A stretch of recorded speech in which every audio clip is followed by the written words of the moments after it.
and welcome from the Sano International Cricket Ground here in Japan for this East Asia Pacific qualifier between Japan and Indonesia. Now, my name's James McConey. Welcome along from all around the world, but first let's go down to the ground for Jay Dansinghane with the toss.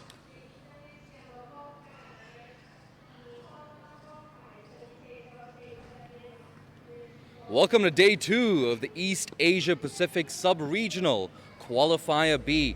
An absolutely massive day. We got close to 2,000 people in at the Sano International Cricket Ground. And it's a big game between Japan and Indonesia. The two captains, Kendall Fleming and Kadek Gamantika, are ready for the toss, as is the match referee. Kendall, I believe you've got the coin. Let's go for it. Heads is the call. Heads it is. Gaman, if you could come here for a few words. Gaman, you won the toss. What is your decision? We're going to bet first today. Absolutely. And of course, this game is not being played on an artificial surface. It's being played on turf. Does this change your game plan in any way? No, nothing changed much in our plan, right? At least we win the toss and it's good for us. We already planned last night for what we're going to do today. Absolutely. And any changes in your team? No, the team is same as yesterday as well. Give me about. We're ready for it. There you go. Game plan not changing, team not changing. We'll make it. And I hope the result also doesn't change for your sake. Kendall, if you could step up for a few words. Kendall, you did not win the toss. Had you won the toss, what would your decision have been? I'd say we would have batted. I think we've won 4 from 4 tosses over the last week, and that's what we've done every time. But nothing really changes for us. Basically, the main difference is that we know what we're chasing, so that probably dictates how we bat after the power play. But essentially, nothing really changes for us. One thing that has changed today, of course, is the pitch. We're playing on a turf wicket as opposed to an artificial surface. Are there any changes in your team? We have one change. We've got Makoto Taniyama coming in for Shogo Kimura. Absolutely. It seems like you're going heavy with spin. And from a personal standpoint, of course, your fantastic century yesterday. Congratulations once again. As a batter yourself, does your game plan change today? Is it see ball, hit ball, or something a little more sophisticated than that? I think it's slightly different. The bounce is probably a little bit less true on a pitch like this. We'll probably be looking to play a bit straighter with the bat. But I won't let you in on all the secrets that we've been talking about. So, yeah, a few changes, but the basics don't change. Yep. Absolutely. Best of luck today, Kendall. So there you have it. The news from the middle is Indonesia have won the toss, and they're going to have a bat first. Thanks, Jay. We'll just stay quiet for just a minute for the Indonesian national anthem.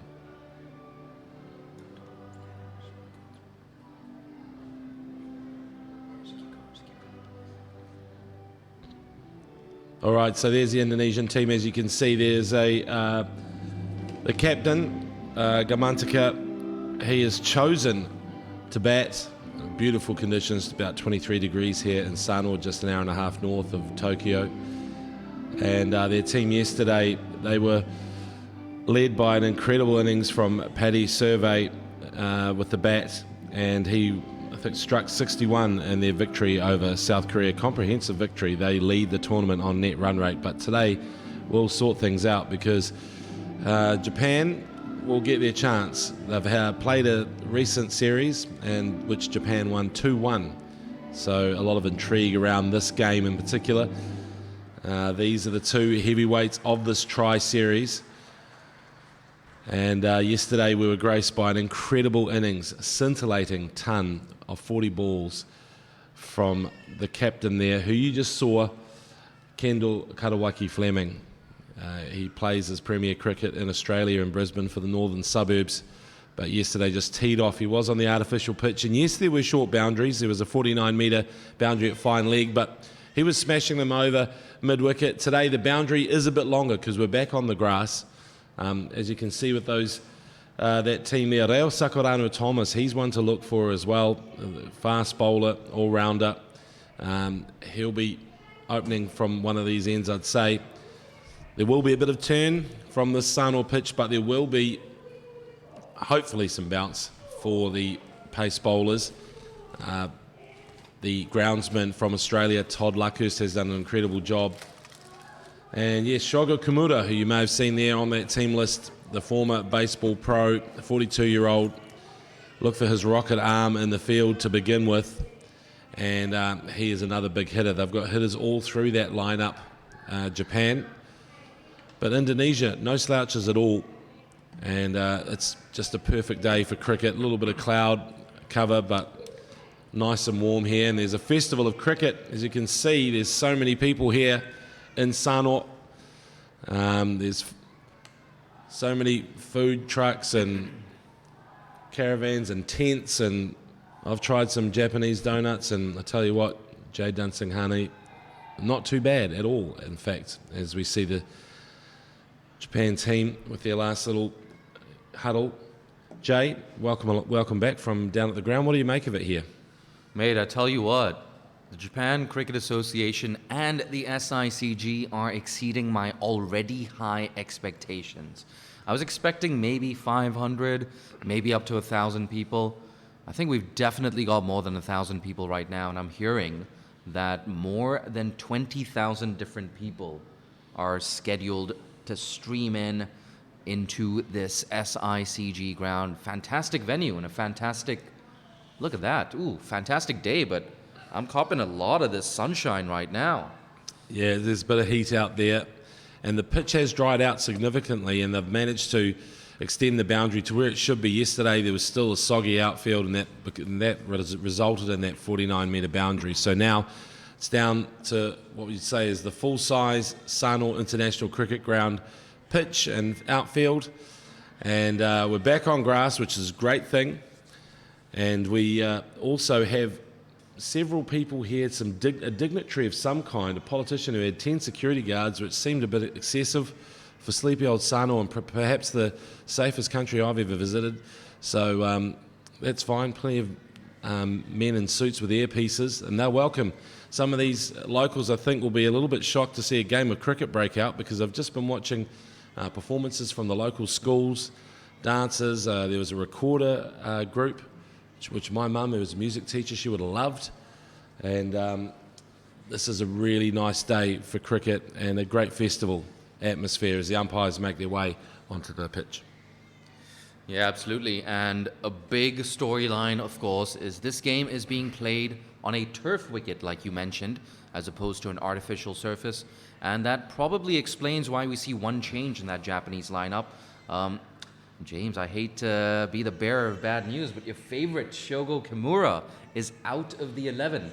Shogo. Yeah, but at the end of the day, I can understand why the Japanese team have done this. They brought in Makoto Taniyama, the leg spinner, and, well, he's a genuine all-rounder.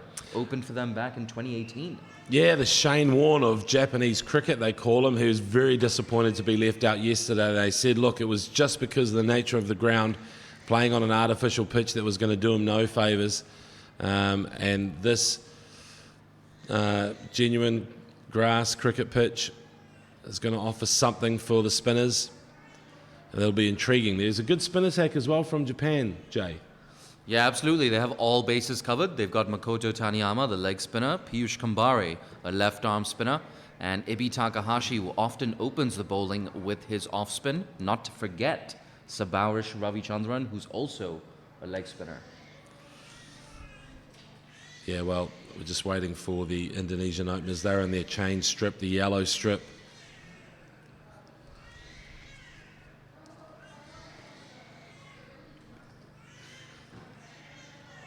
Yep, here we go. We should be starting in around 10 seconds from now. The Indonesians just a little bit late. Fashionably late, the Indonesians. But it'll be interesting to see what sort of batting order they go with. Their 11 is unchanged for this game, and you can understand why. A 64-run victory against South Korea in that curtain raiser yesterday. Well, you got to love that bright yellow strip with the red pads. I don't know, there's something about that. It's impressive, showing out. And I guess they will be relying on their captain, Gamantika, who comes in at number 3, calls himself Garmin Ponting, so he has to come in at number 3, of course. But Pliandana, and I think their other opener will be Arta. Oh no, sorry, it's Pliandana and Damawan.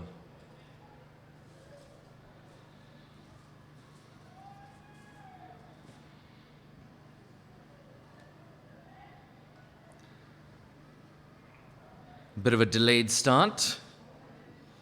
But nonetheless, we're all set to go. Here's Ibi Takahashi with the first ball.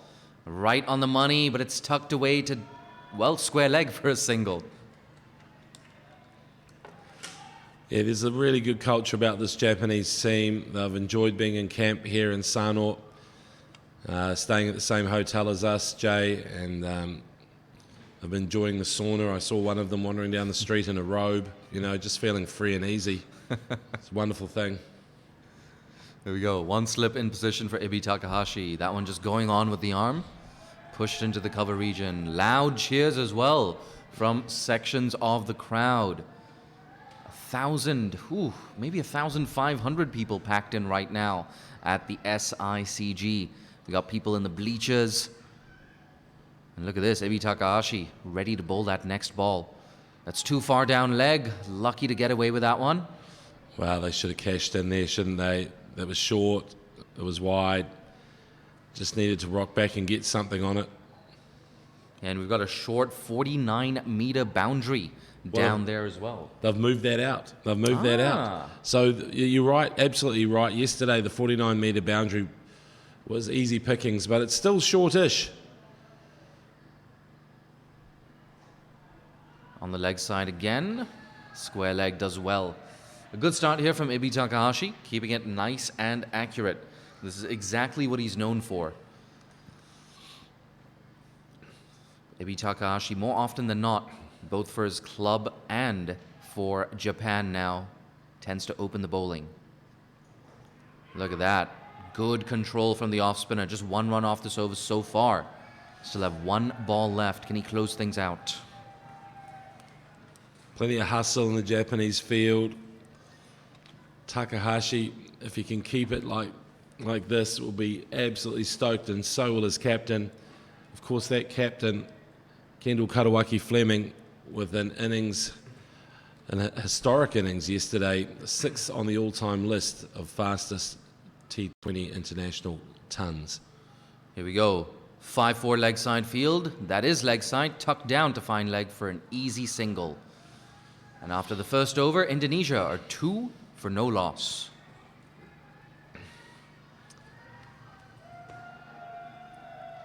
Well, easy does it, isn't it, for the Indonesians? They're not taking risks, even from yesterday when there was that surety of bounce from the artificial wicket, which you can... Oh, there we go. There's a bit of noise from the crowd. There was some support yesterday. I think it was from the one of the local clubs, the Tigers. Yeah, interesting. The Tigers fans, they're in once again. And actually, they've got their horns and vuvuzelas out. And they're playing the IPL tune, in fact. The IPL theme song. Look at that. Yeah, they're right on brand. And I think I was speaking to one of the Tigers players yesterday, absolutely loving the support. You know what else I love? Reo Sakurano Thomas. He's got some gas. Here we go. You can just see Karek Dharmawan just eyeing up that leg side field. Got fine leg in the circle, deep square leg, deep mid-wicket rather, on the fence. Just looking for a single, wisely sent back. There's a good start here from Reo Sakurano Thomas. And I like this energy as well that you alluded to earlier from the Japanese. Yeah, if there's... I might post their warm-up. I only caught the end of it, but they did this warm-up that was extremely loud, and it just sort of... You could see they were all pumped. They were slightly mocked by the Indonesian team afterwards, but they were loving it. Ooh, almost squared him up on that occasion. And we're gonna talk about this a few times today, but this turf wicket, it really does change things and adds a new dimension to this contest.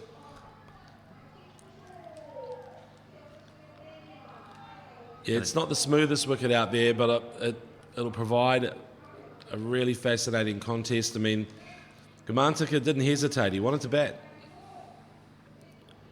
Oh, nice and straight. Japan, I don't think they've made any mistakes so far with the ball. In that channel, that fourth stump channel. Also bowling that in-between lengths. You're not sure. Should I go back? Should I stay forward? If you're wondering what that noise is in the background, there's several noises really, but this festival, I think they're going to continue with the entertainment over on the stage.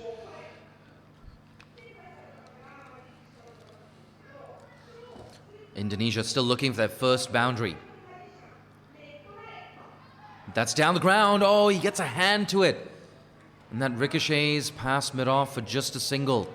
Was that a catching opportunity? Well, let's have a look at this on the replay. Sakurana Thomas comes in.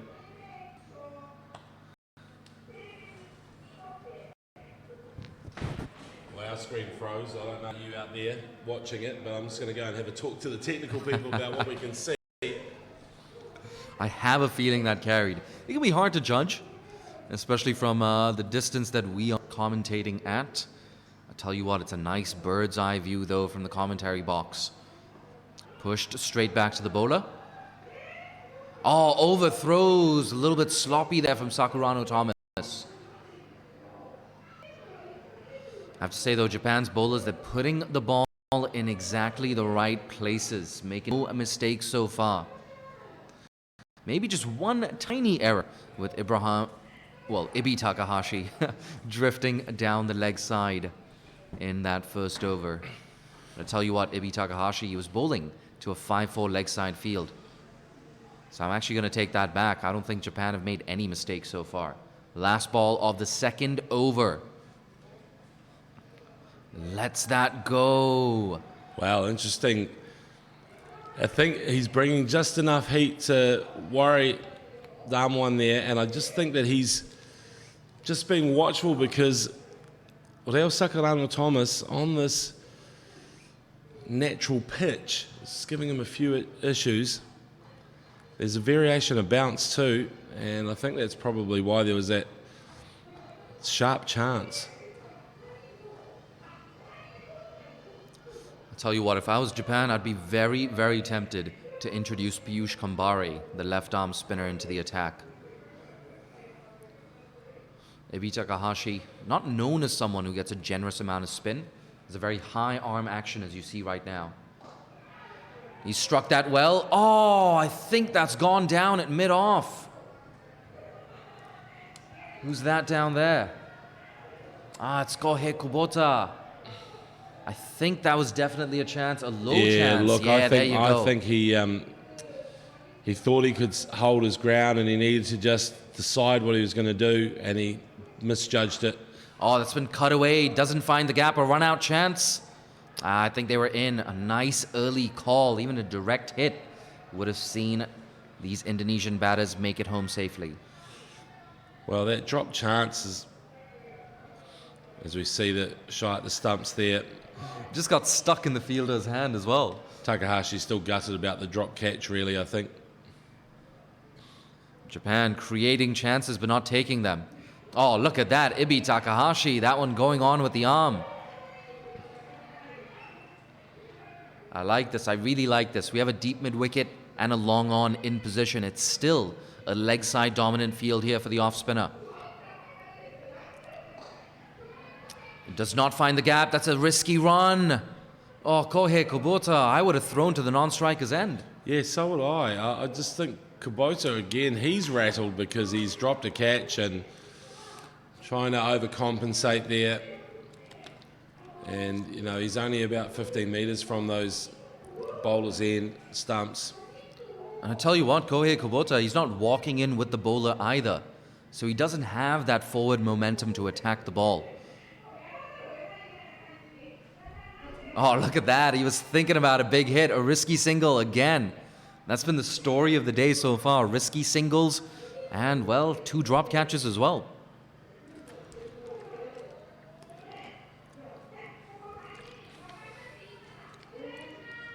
Here we go. Last ball of the third over. Once again, going on with the arm, but too wide on this occasion.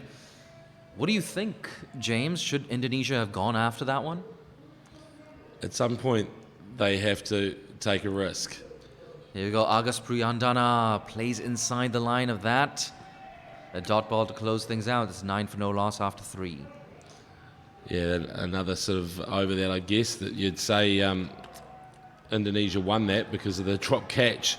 But it's just one of those areas that you noticed. We saw South Korea yesterday with a very sort of tentative batting performance against Indonesia.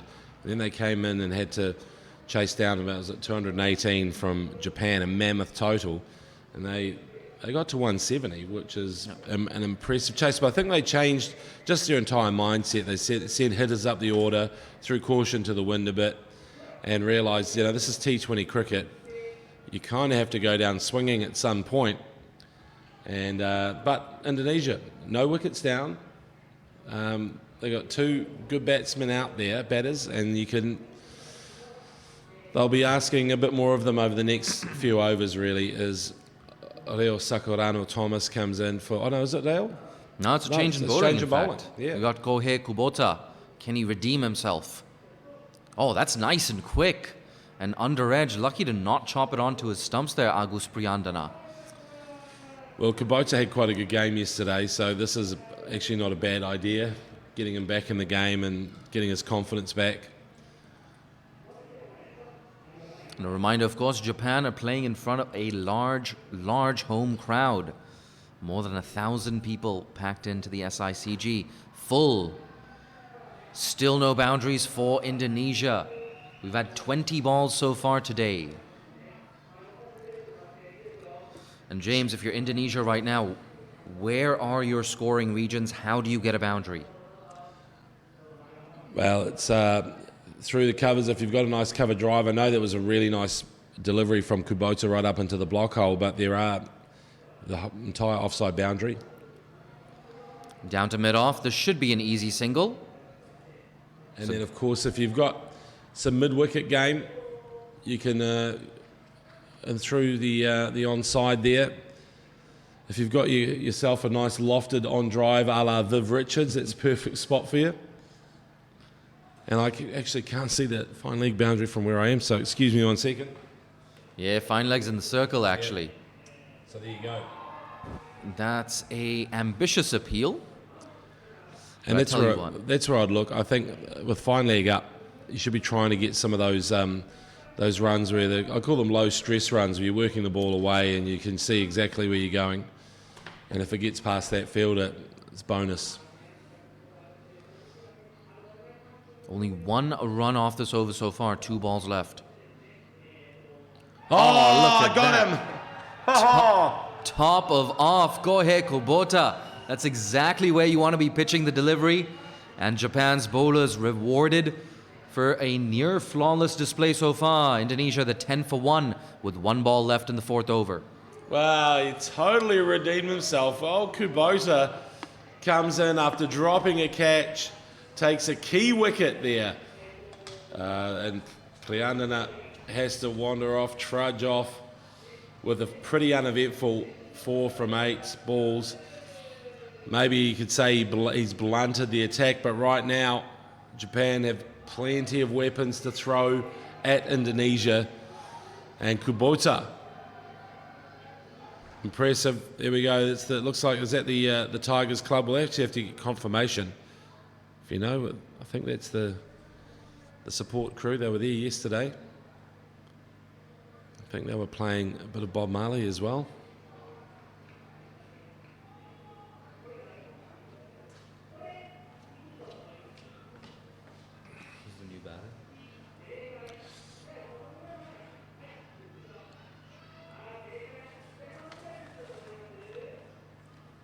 Here we go. The captain, I think, is in for Indonesia.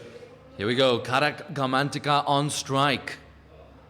Cuts that away. Oh, This could be the first boundary of the day. It's running down to backward point, and there we go. Indonesia finally getting a move on, but the end of a successful over for Japan. 5 runs off it, plus the wicket, the first wicket to fall, and it's 14 for 1 after 4. Yeah, the low stress runs, Jay, the behind square, a nice little cut, dab it down, not much on it, really just guided it down to the boundary. Third man for 4, and then he has done something straight away, Garmin, and said, look at me, I'm the captain now. Yeah, absolutely. The captain was their top run scorer at the 2018 East Asia Pacific Sub-Regional B. So, of course, a huge player for Indonesia. Scored, I believe, 33 of 35 yesterday. It wasn't the most fluent knock, but he kept good company to Paddy Survey. Your favorite, Paddy Survey. Can't wait to see the 41-year-old. Some 41-year-olds are quitting, like Roger Federer. Paddy Survey just says, nah, I want a World Cup. There we go. Change of ends for Rayo Sakurano Thomas. That's down the leg side. Wow, well, the kind of sentiment, you can argue it's uphill into the breeze. It's an interesting change. I mean, it did work. Kubota took that wicket top of off. Beautiful delivery in the previous over. But Rayo Sakurano Thomas, who's played a lot of cricket in New Zealand, in Cambridge, in the Waikato Northern Districts comp. I think he's bowling into a breeze right now as well. Look at that. Climbing up nicely on Karek Dharmawan. Yeah, I think he is. He's going into the breeze and uphill, which is weird for your express bowler. But he can do it all, really. He's a great all-rounder, awesome fielder. He's got wheels, and you watch him field. He's a really good athlete, quite tall, gets some good bounce and lift. About 6'1", 6'2", Reo. Tries to flat bat that down the ground, but mishits it straight to mid-on. And James, what do you think? Should Japan have a slip in position? Well, I always like a slip in position in the first overs, especially with your paceman on. It's just, yesterday they had a lot of players in catching positions. Remember, they had a short cover. I actually preferred that. Pitches it up, a play and a miss. Exactly what we were talking about. That's why you want at least one slip in position. Well, they do have a short cover, of course, but it's just yesterday they were surrounding the bat a bit more. As you can see, he goes back to a more conventional cover now. Sorry, you can't see that, but I can. There's Rao at the top of his run-up. He'd be 6'2", I think, with the hair. 3 balls left in the 5th over. It goes over the top. Has he cleared the boundary? No. A 1 bounce 4 over wideish long on. Karek Dharmawan with his first boundary of the day. He's now 9 not out off 19 deliveries. Well, speaking of Viv Richards, that is a lovely shot. And if you're hitting it nicely like that, 1 bounce for 4 over mid-wicket, then you are a danger. But look, Leo will try to strike back here. You know, I just wonder about this field setting. If you're going to bowl full, maybe it's better to have a deep mid-wicket instead of a deep square leg that's up in the air. Oh, it's going to take some catching. Oh, and it's beautiful taken. catch. Is that Sabaurish Ravichandran? That's a fantastic take. 2nd wicket down now for Indonesia, and an early, decisive advantage for Japan. Wow, that is beautiful. A wonderful catch. And yes, Rayo got his man. Sakurano Thomas came back in. But I tell you what, that's just a miscue, really. And this is a wonderful catch over his head. You won't see much better. And Saburash, how good. You love to see it. And it's just nice cricket from Japan. A bonus wicket, really. Dharmawan is sent on his way, and he took a while to get that 9 runs. Look at that scoreline, 19 for 2 with 1 ball left in the 5th over. Karek Dharmawan, 1 ball after hitting a boundary, his first of the innings, his only boundary of the innings. He holed out. He skied one up to a diving Sabaurish Ravichandran. Look at that crowd, wonderful stuff. Some of them may be a little bit surprised to see a game of cricket break out during their festival. This is what it's all about. Mate, I love it. And they celebrated that catch as well. It's an acrobatic take from Savarish Ravichandran. And of course, Japan hadn't hosted cricket since 2016, up until, of course, that Indonesia 3 T20I series. Reo Sakurano Thomas. Oh, that was nearly his second wicket. A thick outside edge. That's running down to the boundary. It shouldn't get there. Look at that. An acrobatic stop. I think that was Declan Suzuki. Good bit of work here. Japan doing a lot better in the field now. Well, a wicket there would have been terrible for this as a contest, because Paddy's survey is really, these two are the main men, but Paddy, he scored 61 yesterday. Confident man. Here we go. Look at the card there. Reo Sakurano Thomas and Kubota with the wickets. The medium paces coming in, providing a little bit of heat, a little bit of lift as well. And it surprised both their scalps. And do you know what? This is pretty much the match is poised. And this is the beauty of T20. 5 overs in, you're starting to think, can Indonesia kick on? We have a change in bowling. It's Declan Suzuki into the attack. Oh, he's missed that. Alex Shirai Patmore. Usually a safe bet behind the stumps. And a bonus run here. In fact, it's wide. So yeah, there we go. 2 bonus runs. That is definitely a loosener. And Suzuki, he'll want to get this on the mark. Get back on that road. I'll tell you what, this is a big scoreline as well. 23 for 2 after 5. And Indonesia, I dare say, they're a bit of a top-heavy batting lineup. So this is an absolutely massive partnership. These next 5 overs could decide the fate of this game and maybe the fate of this tournament. Well, the keeper's up, so I guess he thinks that, you know, he's asked the question, is Suzuki swift? And he thought, well, not swift enough for me to not stand up to the wickets. I'll tell you what, though, Suzuki was bowling with some good gas yesterday. It's a brave decision to stand up to the stumps. That's pushed away. He's found that gap between extra cover and cover, but doesn't time it well enough. Just a single.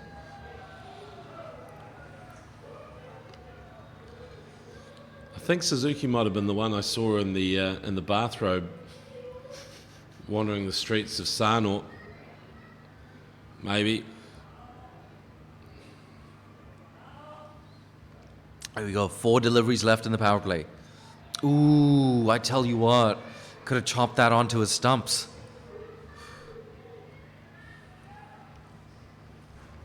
But like I said, if you're Indonesia, you need a big partnership between Paddy Survey and Kadek Gamantika. These two, well, they were the pair that did it yesterday in that game against Indonesia. Ooh, just squaring him up and defended straight to that short cover fielder. Well, this is nice work so far from Suzuki after that first delivery. Wouldn't have been happy with. And really the run rate, nothing to write home about for Indonesia, 4.24. Oh, that's on the leg stump. I don't think he's found that gap. No, he hasn't. Straight to mid-wicket. Well, we're going to have to find out, are there demons in this pitch? We'll be able to make a judgment really when Japan come out to bat as well, if they have similar issues getting the ball away, because both these teams were pretty positive yesterday. Oh, swing and a miss. In fact, it could be an inside edge. Yes, it's given. Gone. Chris Thurgate raises his finger, and Indonesia have lost 3 inside the power play. This one, the big wicket of Kadek Gamantika. Wow, the captain, he's leaving the ship. And there we go. Wow, it was almost a body shot, wasn't it? Mate, I'm going to be honest, I don't see much of a way back here for Indonesia. The bowlers are going to have to come up with something special. Paddy Survey is going to have to come up with something special. 24 for 3 inside the power play. And James, we're yet to see any signs of spin. No. I guess when I went out there and had a look at the pitch, I thought there was enough sort of roughness and a bit of grass and dry earth to suggest that if you were a seam bowler, you'd think you'd get maybe a little bit of assistance too. And I'm not surprised to see the seamers do well. Well, we did see 2 overs of spin from Ibi Takahashi. We did, but I mean, I'm not surprised. I looked at that pitch and I thought, this will be okay if you're a seamer. You'd be happy to be bowling on it. And it looks like Makoto Taniyama is into the attack. He's been playing for Japan for ages. Came through that age group system as well. Was an opening batter at that 2018 East Asia Pacific Qualifier B.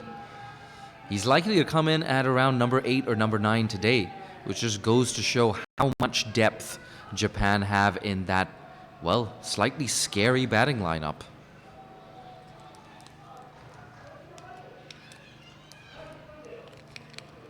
Look at that, the crowd now getting behind their team. Bit of an open stance here. Ooh. Kiruba Ramamurthy, the new batter at the crease. Taniyama just cramping him up, cramping his style. Tosses it up, that's driven, uppish. It beats mid-off, and in fact, it's going to run down to that rope. A welcome boundary here, and guess who it is? It's Paddy Survey. Paddy Survey, look, just the educated, lofted cover drive. Give me more of that. It's a lovely shot. I tell you what, it was risky, but this is the whole thing. You've got to try something. Oh, you're not going to beat Japan with a low 100 score. It's forced a change of field as well. Mid-off drops back to long off. Long off could come into play. Absolutely not, in fact. That split the gap between deep cover and that straightish long off fielder. Back-to-back boundaries here for Paddy Survey. Well, I described this delivery as a gimme, and Paddy just decided where he's going to hit it. Slightly risky, but it worked. It worked. And, Taniyama, way too short and wide. That's short once again. Ooh, maybe missing out on that one. I don't think there's any fine leg or deep fine leg in position. There's just a deep square leg back there. Easy pickings. I think that's the first time I've criticized Paddy Survey in this tournament. Oh, he's timed that. Look at that. Could that be the third boundary of the over? Absolutely. Wow. That same extra cover region. This is great stuff from Paddy Survey. And that offside, he is not afraid, splits the field. Supreme confidence from the 41-year-old. Here we go, last ball of the over, 36 for 3. Play and a miss. It stays 36 for 3. Japan on top, but Paddy Survey fighting back.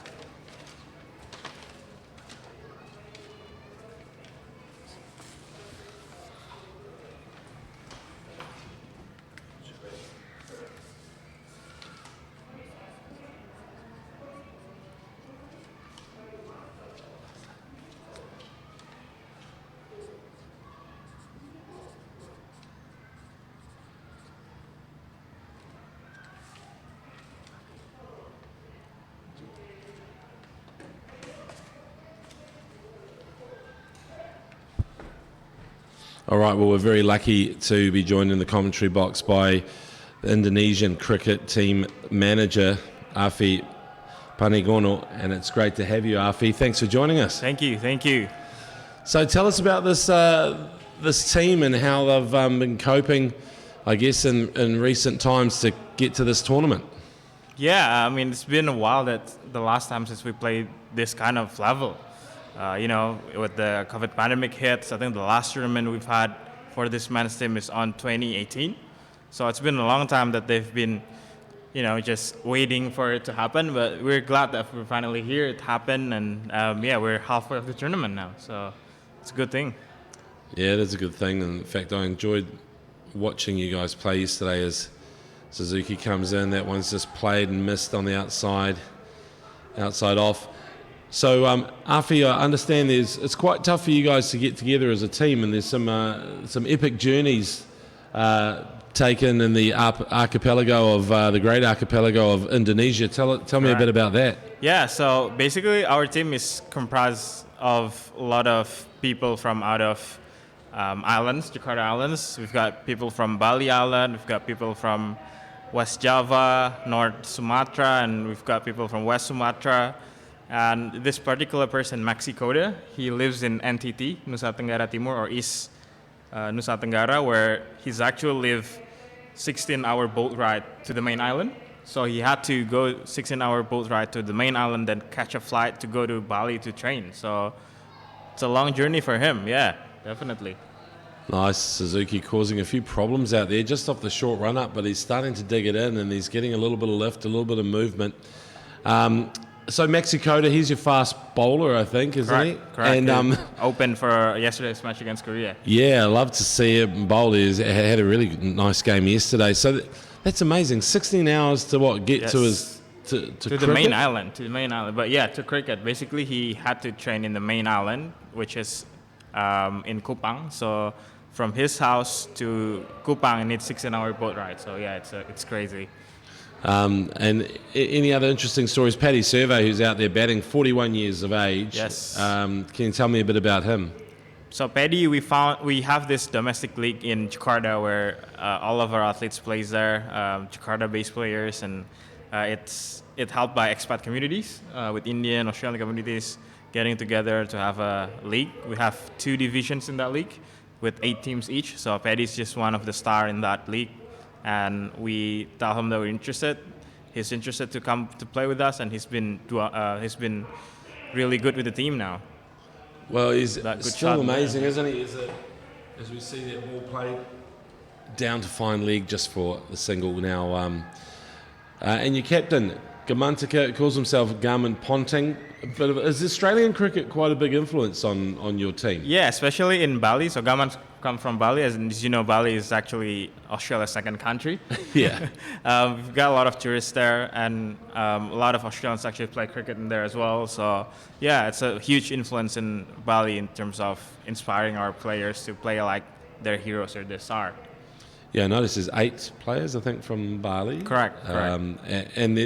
But then there's a few from other places where you got your Jakarta people, but how do you get together for trainings and what do you? So we fly them. We have to fly them. There's no other way. We have to fly them in Bali because Bali is our base of cricket there. Right. And yeah, we just have to fly them, each and every one of them, to Bali for training and keep them for about 2 months and a half now. They've been together, so yeah. Oh wow, that would suck. 2.5 months in Bali. What a great life! What a great. Yeah. That's a yeah. Sign me up for the Indonesian cricket team right now. As we see Ravichandran, he just gets worked away for another run. I mean, Paddy, he is exciting to watch, isn't he? What's the hardest thing, I guess, for Indonesian cricket? What are you trying to do that is really, to grow the game? Yeah, so as you know, Indonesia is one of the most populated country, and we're trying to get this cricket as a, as a popular sports in the society. So we've competing with the big league of soccer, basketball, volleyball. So, but we're doing it slowly by slowly. I'm pretty sure a lot of people in Indonesia will now know cricket because now it's you can see it live stream, you can see it everywhere. So, and if we win a lot of matches, get more, people will see us more in that sense. Well, Afi, it's great to see you here. It's a big appeal, but it's unsuccessful. But ultimately, a dot ball. It's. What did you make of this pitch in your team anyway today? Because yesterday you're on the artificial turf. What were you thinking? This is interesting because we haven't had any turf experience in so long, but we've played this turf before we came here for 3 days, and this is the 4th time we actually play in this turf. So I think our players are already comfortable on that pitch. And then hopefully they can capitalize on that note. Yeah. Afi, just as we see it, Ravi Chandran coming to bowl. There's a defensive shot there, and it's a pretty safe over. Before I let you go, who can we look out for on this team? Because you've got a few older players, but is some exciting young talent coming through? Oh yes. You'd love to see our little Nando. He's a fire, even though he's like, he's small built. And then we've got young core with Danielson as well.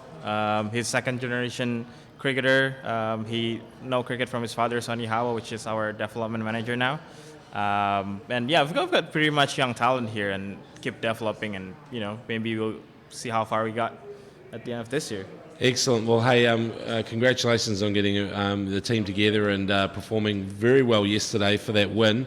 Look forward to seeing you do good things in the future. Thank you. Thanks for joining us. Cheers, Afi. Cheers.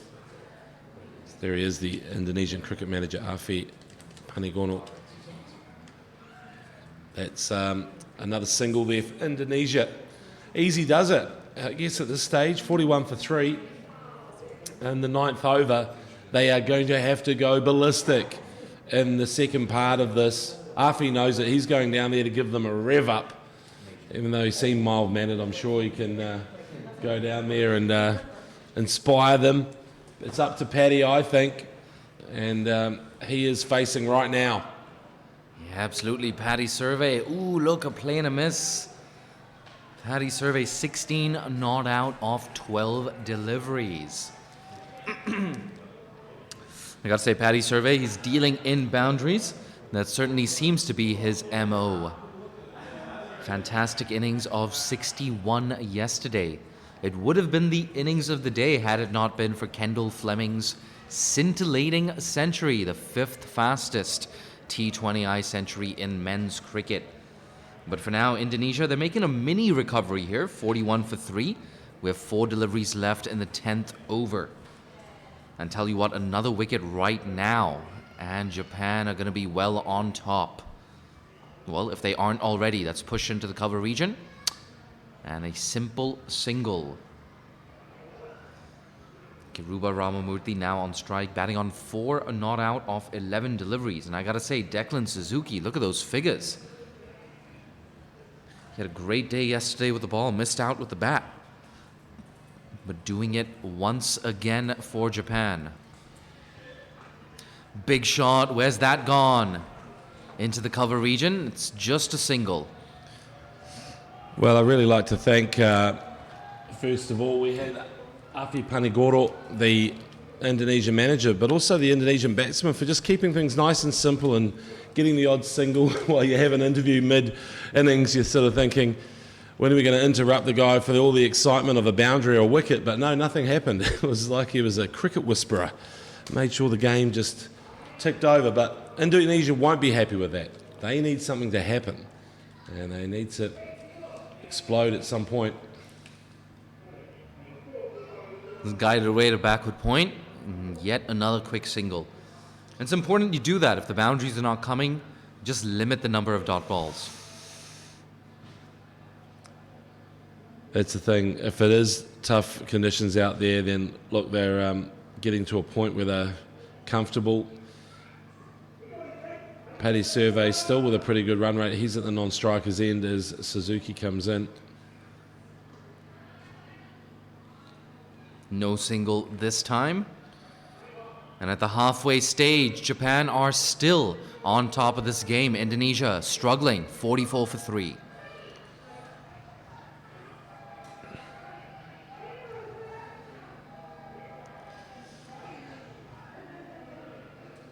So if you're joining us from wherever you are around the world, first of all, welcome along. Thanks for joining us here at the Sano International Cricket Ground, the SICG. Look, the crowd has turned out today. That's just the terraces. If the camera can show the festival that's happening on the other side of the ground, we've got over 1,000 people here, including dignitaries and security.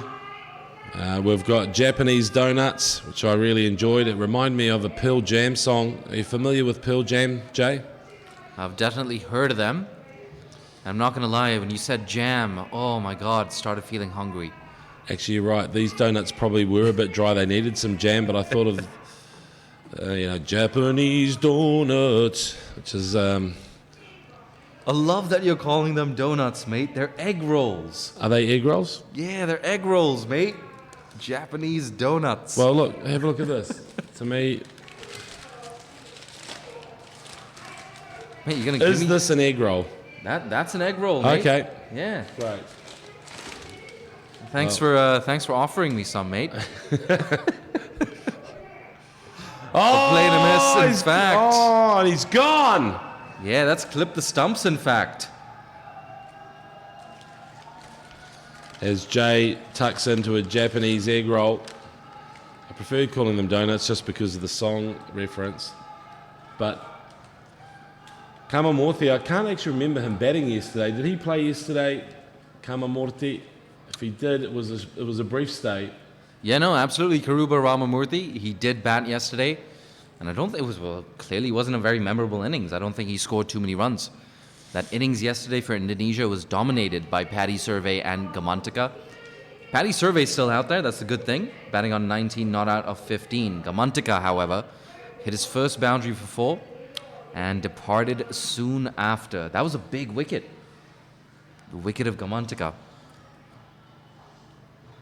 So, Survey just telling the new batsman something about the pitch, having to pass on a few details. Ravi Chandran, he's got himself a wicket. He'll be feeling good about life.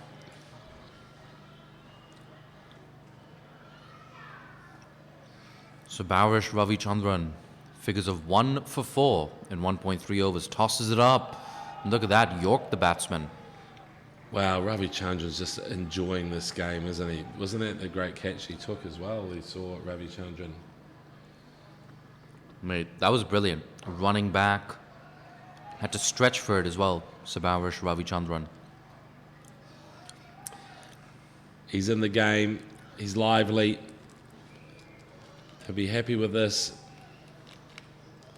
But can he round out this over? I gotta say, Indonesia, they need a 15-20 run over right now. Ooh, a little bit low on Anjar Tadaris, the new batter at the crease. And after 11 overs, it's 45 for 4. Great over that for Japan. Sabaris Ravichandran sending Kamamurti on his way and pinning down the new batsman Tadaris. Anjar Tadaris can definitely bat, has opened the batting previously for Indonesia. And no doubt for Anjar Tadaris, the equation is simple. Stay out there with Paddy Survey. Maintain a low dot ball percentage, even if you're not getting the boundaries. There are a lot of open spaces. There are only 4 fielders in the circle, so Japan have gone into death bowling mode. And for the first time today, we're going to see the left-arm spinner, Piyush Kambare, come into the attack. Piyush Kambare, a very, very intelligent bowler. Flights it up. He's not afraid to give it some rebs, but he fires it in anytime he needs to. Here we go. Coming around the wicket, a play and a miss. Look at that. Classic left-arm spinner stuff. Angle in, drift in, I beg your pardon, and spin away.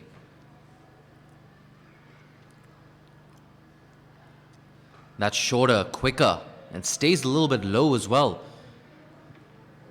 That's something I've noticed since the power play, and as that ball gets a little bit softer, it's just keeping a bit low on this turf wicket.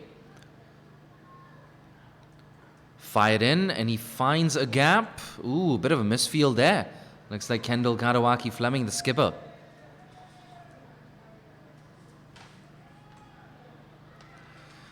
Tell you what though, Kendall Kadawaki Fleming is going to have a role to play with the bat. Walked in at number 3 yesterday after the early loss of Lachlan Yamamoto Lake. Ooh, that's a little too short.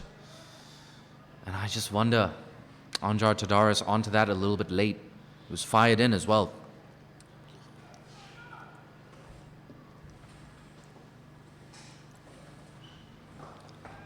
Down the ground, has he found that gap? Absolutely. Splits that gap between the bowler and mid-off. And finally, it's 50 up for Indonesia. They're 40. Apologies, 50 for 4 after 11.5 overs. Well, it was in the slot, really, but he's a bustling spin bowler, is Priyesh Kambari. He's a senior programmer for Amazon, so let's see if he can deliver. Ah, fuller and flatter. Should have been playing forward to that one, Tadaris. It's a dot ball to close out the 12th over. And they're still 50 for 4.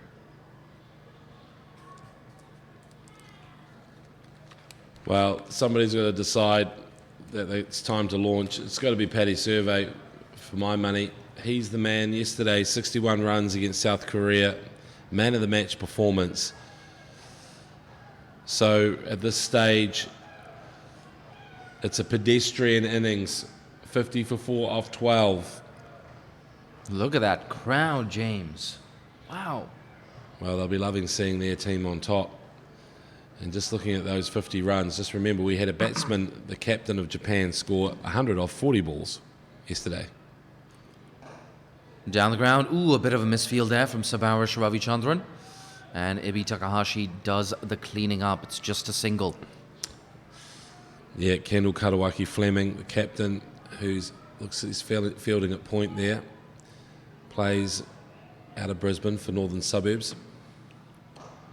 Down the ground, this should go straight to Ibi Takahashi. And yes, it does. Sorry if you hear me bumping the microphone, it's because the it's quite hard to see long off and long on, to be honest. We're up 3 stories high. That's a little bit flatter, fired in from Sabarish. That's the thing about Sabarish Ravichandran, a genuine all-rounder. Quite often, you see him bowl 3 to 4 overs in an innings and comes in at around number 4, number 5. Guided away to backward point. Bit of a fumble. They would have made it in any case. So 3 runs off this over so far, but they need boundaries, and they need them right now, do Indonesia. 100%. I feel like I'm not watching T20 right now. Guided away.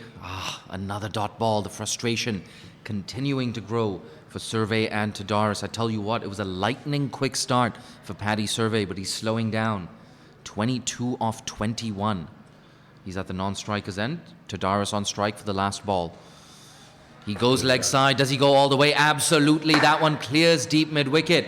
That's a much-needed maximum, and he moves into double figures now. Anjar Tadaris, the score, 59 for 4 after 13. Well, it's a lovely lofted shot over mid-wicket. And to be honest, it's one of those ones that it just was nicely hit, wasn't it? Well hit. And it's a decent hit. It's a fairly long boundary out there. As we look at the card, Padmakar, he calls himself Paddy. Paddy Survey there with 22 from 21. And that top order just didn't fire. Didn't work. And right now, these two here, I think Indonesia's fate is in their hands. Piyush Kambari, we can see him just squinting a little bit. It's a very, very sunny afternoon. Use of the feet doesn't beat that fielder in the cover position. So important if you're Japan in the field right now to support your bowlers as much as possible. If you're Indonesia, you want to get up close to 110, 120 at the very least. That one rushing onto the batter yet again. Not for the first time today either. Yeah, it's a bustling kind of delivery, isn't it? It's just there's not much flight. It just darts in. Very straight, that last one. That's a bit more width. There's work to do here for the fielder in the deep, who does really, really well to cut it down to just a single. Look at that, gets a loud round of applause as well. Is that Kendall Karawaki Fleming? I think that's Reo Sakarano Thomas. There we go. With the traceable at arm. He's quick, Reo. He can bowl, he can field, he can bat. Reo Sakurano Thomas. That's fuller, intelligent bit of bowling, just changing up his length. And we've only seen 1 run in this over so far. Just 2 deliveries left.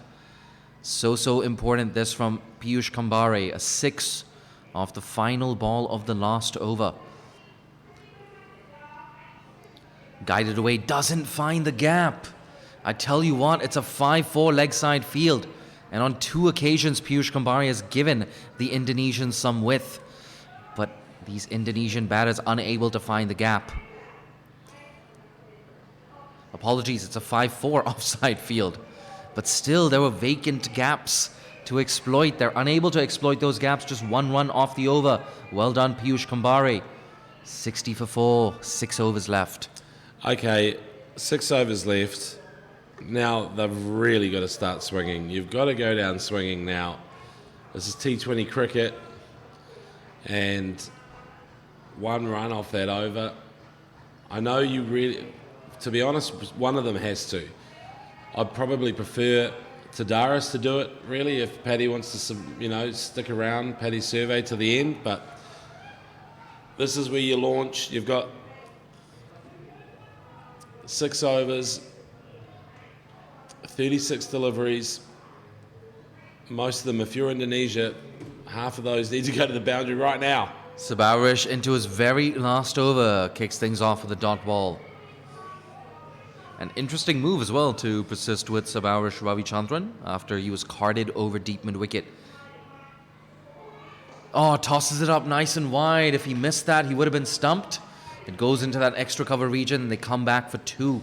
Paddy Survey, he's been frustrated in the last 15 minutes or so. Yeah, and you have to give credit to the Japanese bowling attack. They've kept it tight. Survey hasn't been able to swing out to that offside where he loves it. A near action replay, and once again, he hits it a little bit harder, so it's just going to be a single on this occasion. Well, at least they're swinging the bat, Jay. This is what we need to see. I just can't imagine them not going for it at this point. Look at that. That deep cover fielder has had a lot of work to do in the last 3 deliveries. Kohei Kubota put down a catch earlier in the innings, but I guess he's kind of making up for it with his ground fielding. Down the ground, long off. Is he going to cut this off? Absolutely. I got a bit excited there. I'm sure Indonesian fans got excited as well. But just 5 runs off the over, 1 ball left.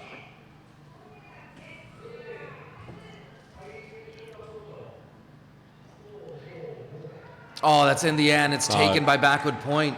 The frustration continues to grow for Indonesia, and the pressure showing on those shoulders of Anjar Tadaris. 5 wickets down, 65 for 5 after 15. Well, Tadaris, there was that one majestic shot, the huge 6 over mid-wicket, but that was an exercise in frustration, really, and this partnership isn't what they needed, so maybe fresh blood is a good thing for Indonesia.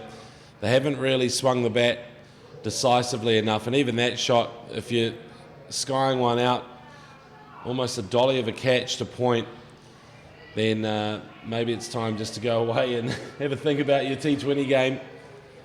It wasn't too bad from Tadaris, let's be honest. It's 14 balls, but just in the context of the game, something need to happen. There need to be some fireworks. Tell you what, that 12th man for Japan, the crowd. I think the crowd has definitely played a factor in this Indonesian innings so far. This must be one of the largest crowds that Indonesia, well, and even Japan have ever played in front of. Yeah, they were excited actually about the size of the crowd. I mean, if you can hear that noise in the background, it's like there's an MC on the stage. I know they did a few performances before, the recorder group from the local high school. There was a dance routine to the theme song of the Mickey Mouse Club. I was dancing along, it was great. They told me to get off the stage, and then at one point, some singing. Down the ground, he's skied that up in the air. Oh! Almost a specky from backward point. Who is that? Is that Ibi Takahashi? That's the captain. That's the captain, yeah. Kendall Karawaki Fleming. He had ground to make up. He'll be gutted about that because he judged it nicely. He had it in his sights and he pretty much just spilled it. Mate, I tell you what, it's an absolute festival right now. It might be a one-sided game, but I'm thoroughly enjoying this commentary stint. 66 for 5 balls left. Piyush Kambari could have had his first wicket. Shorter, flatter, pushed into the covers. I tell you what, Indonesia, there are only 4 fielders inside the circle. They're easy singles, but they're just not finding the gaps. Long on and long off, both back on the boundary. That's a big appeal. I think that's going down leg. The umpire, Chris Thurgate, agrees with me. But the important thing for Japan is yet another dot ball. Well, Indonesia, 17,000 islands. Some of them are dots on the map. And there's too many dots in this entire innings for my liking, because they had to swing. This is T20 cricket, Jay. And this is where I know it's tough because they're on a surface they're uncertain about, but they played on this the other day, and I don't think they batted like this. Oh, has he found the fielder? No, he hasn't. I think he took that on the bounce there. But the important thing is yet another dot ball. And that's the thing about Indonesia. This might be a turf wicket, but at the very least, they needed 110, 120. And I don't think they're going to get there. Oh, there you go. Caught out of his crease. And he loses his wicket. Paddy Survey, the talented Paddy Survey, gets out stumped. And now it's 6 wickets down. Things going from bad to worse. Well, he's busy in his crease, and Paddy Survey in this occasion was caught out. The Amazon man, Piyush Kambari, I tell you what, gets Piyush the Kambari, wicket. He delivers. Yeah, he delivered, and he deserved it as well. It's been a really good 3-over spell for him. And he came into bowl when Indonesia had wickets in hand. They were looking to go after him. And he's yet to concede a single boundary in his spell. That's quite fantastic.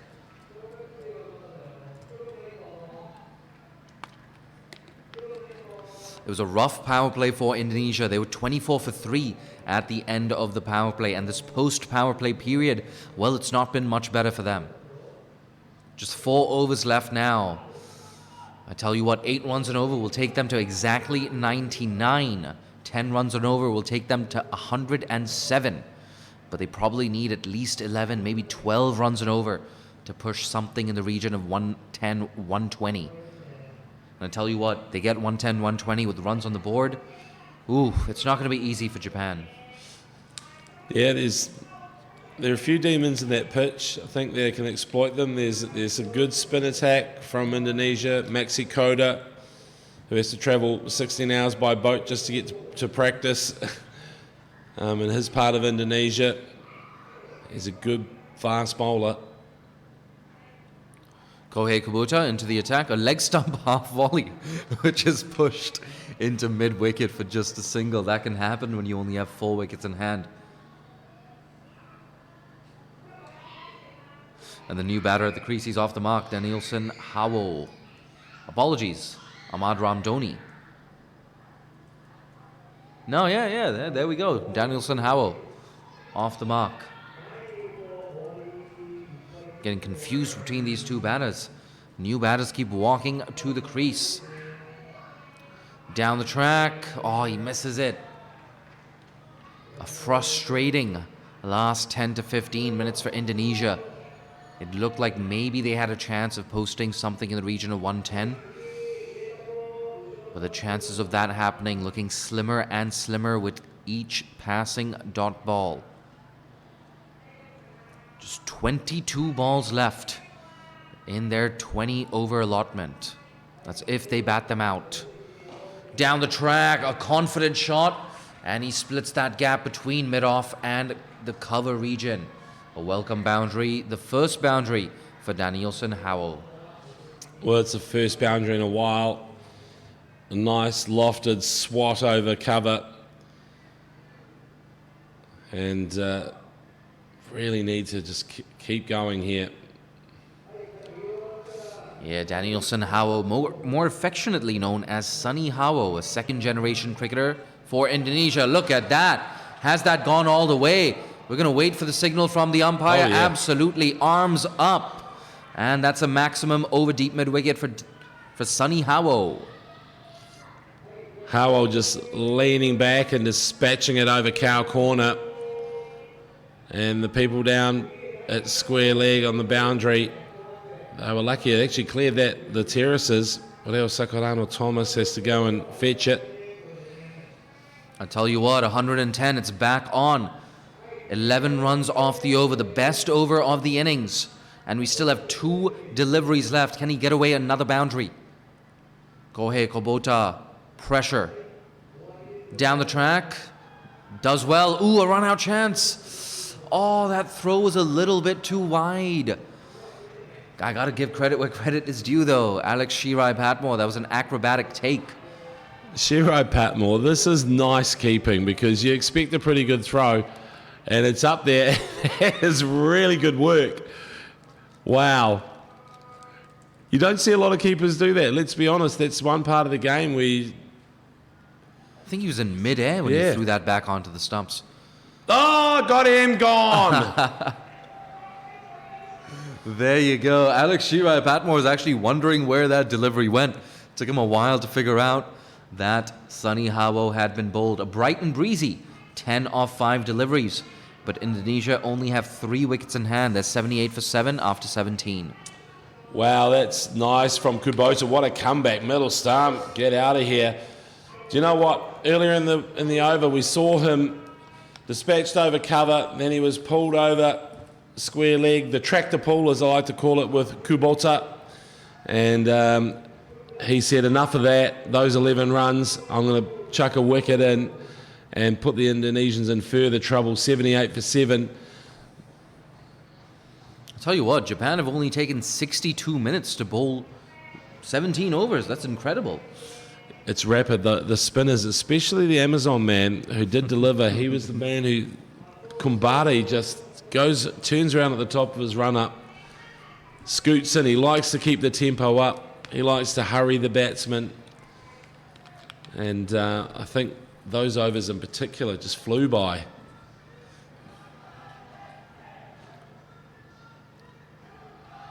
Speaking of Kumbari, he's into his final over.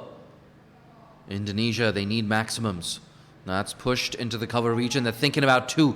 You got to run that first one nice and confidently, nice and quickly. Well, it probably wasn't worth the risk with the arm out there. Was that Leo Sakorano Thomas? I would probably just think it's time to swing and go big.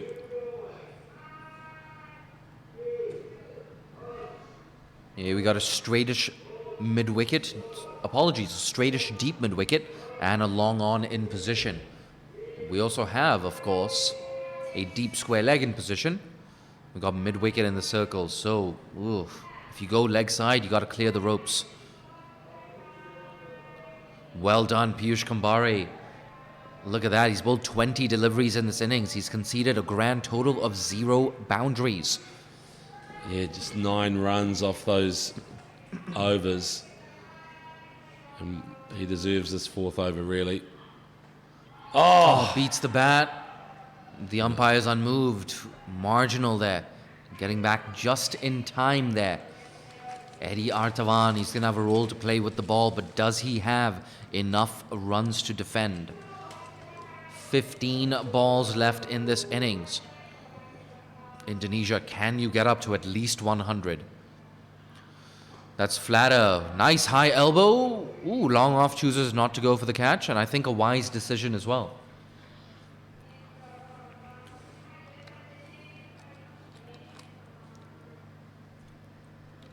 yeah, this Indonesian innings, I guess if they time it out and everybody is still... Tries to pull that away and has been bowled. That one just keeping a little bit low on Ahmad Ramdhani. And yet another Indonesian wicket falls. He's taken 2 for 10 with 1 ball left in his 4-over spell, Piyush Kumbari. Oh, Kumbari is starting to just become the dominant figure in this match, isn't he? Just owning the stage. There's nothing that the Indonesians seem to be able to do. And I was just going to say, if they get through and they've managed to bat out the 20 overs, And if they consider that a victory because this pitch is that tough to bat on, then okay, that's something they've measured, but just would have liked to seen a little bit more enterprise, a little more of an attacking mindset from them. Yeah, it's a tough one, isn't it? I think they've really tried to go after Piyush Kambare, but he's just been that darn good. 3.5 overs, 2 for 10. But I do agree with you. There was a period between the end of the power play and around maybe the 11th over where Indonesia, I felt like they were batting a little too conservatively. 80 for 8. Oh, Priyash. He's keen. He wants more off his last delivery. He's like, please, but look at that. 2 for 10 off 4. That is a hell of a performance from Priyash Kambare. India's loss is Japan's gain. He came over here as we look at that. It really is. He's had a top game with the ball. Ravi Chandran as well with a couple of wickets. Same with Kubota. But yeah, Kambare, India's loss is Japan's gain. He came over here as a young man, as a graduate from university to work for Honda. And then was looking for a place to play cricket. His club, I think, is down in the Tokyo Disneyland area. And you saw some of them over there in the terraces, the Tigers. And Priyush, 32 years of age, just maturing beautifully as a spin bowler. And tell you what, he's so dedicated to Japanese cricket. Piyush Kambare is based in Yokohama, but he makes the trip every single weekend to play and train. That's tucked into the leg side, just a single. But of course, in Yokohama, as of yet, I'm sure that's going to change in the not too distant future, but there aren't too many facilities to play cricket and practice in Yokohama. It's a long drive from Yokohama to Sano, but he makes that drive every single weekend without fail. Piyush Kambare. Tell you what, he skips the white bread at breakfast as well. Oh! Look at that. 9 wickets down now. And Banu Nayak, the unlucky batsman, he's dismissed for a duck. Yet another duck in this Indonesian innings. Sakurano Thomas, just too much class with this delivery that sneaks through and takes the leg stump. It wasn't a good shot, but he deserved that. Sakurano Thomas, a lot of effort. That's his second wicket of the day. 2 for 10. He's been excellent as well. He started off bowling downwind and downhill, and they've said, you know what, you can bowl into the wind, and he hasn't minded at all. He just says, okay, give me the ball. And he's been part of this outstanding Japanese bowling effort. There's some of Piyush Kambare's club mates there from the Tigers Cricket Club. And they're based down near Disneyland, as I was saying, but they have to travel up to Sano to play. This is what they do. This is the main hub. And so a lot of the cricket happens here in Japan. Sano, about an hour and a half's drive north of Tokyo. 4 balls left in this over. Ooh, rushes onto the batter. Maxi Kota gets off the mark with a streaky single. He's taking it easy there, Maxi Kota. I honestly think Kodawaki Fleming thought here's a chance there. It all seemed lovely, sort of casual. And 82 for 9. I'm sorry, Jay, but I don't think it's a par score. Sakurano Thomas pitches it up. Ooh. That's edged. I believe that's edged down to third man. We're waiting for the signal from the umpire. Now, in fact, it's been signaled leg byes. So that one had no inside edge, just coming off the pad. So this is the 19th over here. One more over to go after this one from Sakurano Thomas. Tell you what, I'm interested to see who bowls that final over. It could be Kohei Kubota. It could be Declan Suzuki as well. I believe Declan has 1 over left. That's short, too short. And there you go. That's all she wrote. Maxi Kota spoons an easy catch to mid-wicket, and Indonesia are 83 all out. James McConey, talk us through this innings. Well, it was a patchy innings, it was a pedestrian innings, it was cautious, and maybe it's because of this pitch, which has been underwater for part of the week, but we'll soon find out if batting conditions are that treacherous as the roller comes out. Sakurano Thomas mopping up the tail as a good fast bowler should do, and we didn't see much apart from Paddy Survey, who top scored there with 28, and a couple of other sort of cameos from Tadaris, Harwell, and there's a bit of disappointment, I'm sure, in that Indonesian camp with what's happened here. This was pretty crucial. They were ahead on the table. Here we go, the bowling effort. Oreo Sakurano Thomas and Kubota with a couple, so they were the medium paces, but the spinners just put the clamps on in the middle. Almost from the start as well. There was always a spinner operating somewhere for Japan. Ravichandran, Kumbare, yeah, just nice there. There you can see the match summary so far. Jay, what are your thoughts? Mate, my thoughts are simple. 83, I don't think it's enough at all. They need early wickets. But even then, I felt maybe this is definitely a 130, 140 pitch at the very least. Yeah, that's what I think as well. I think there's Maxi Coda's going to have a blinder with the ball. There's a couple of spinners who could probably trouble them, but when you're in no hurry whatsoever to score runs, I'm sure Japan will. They're an attacking side. They'll let somebody, at least one of their batters out in the middle, have a go, swing big, and they might be able to knock this off briefly, but it's going to take a miracle from Indonesia to come back from this. Yeah, no doubt. I think Japan, they've got to send Subun Navaratna up the order yet again and try and get a big net run rate advantage. You never, ever know what happens in this tournament. If you're tied on points, if there's a little bit of rain, you don't want to take a risk. And Japan definitely in a position to get a big net run rate advantage. I don't want to speak too early. Anything can happen. This is a funny game, cricket, as they say.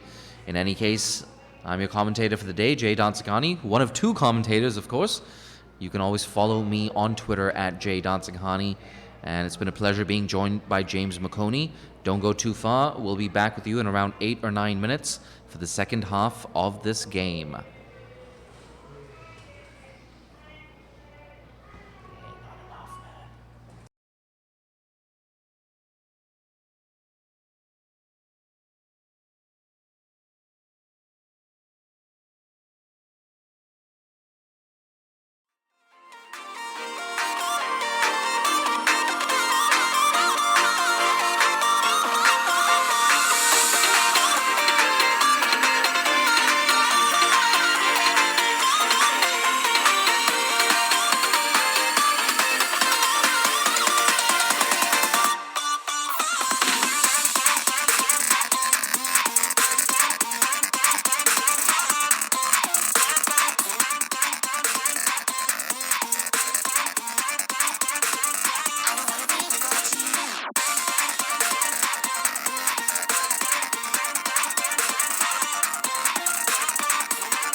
Welcome back for the second innings between Japan and Indonesia. If you're just joining us, the news from the middle is that Indonesia, I beg your pardon, won the toss, decided to bat first. Unfortunately, they were bowled out for 84, and they couldn't bat out their 20 overs either.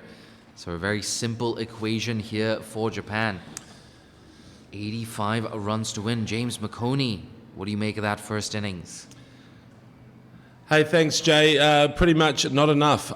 Indonesia just came out and played it safe, and that's what they ended up with there. As you can see from their scorecard, 83 of just under 19 overs, and of course that run rate of 4.41, very conservative pedestrian.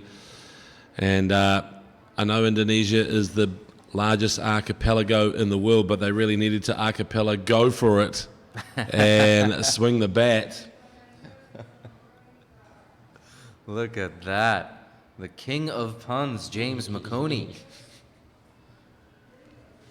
Piyush Kambari has been labeled Mr. Amazon because he works in what does he do for Amazon again? I think he's a senior programmer, and he definitely delivered. He came up with the two wickets there, and he was Piyush is a lovely man.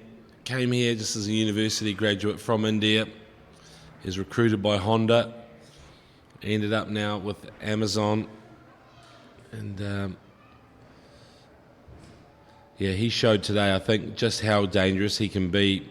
A bustling spinner, left armour. And we're about ready for the second innings. Subun Navratne, one of the openers, he's at the non-strikers end. And taking strike, we're going to get confirmation on exactly who that is. I think that's, is that Lachlan Yamamoto Lake?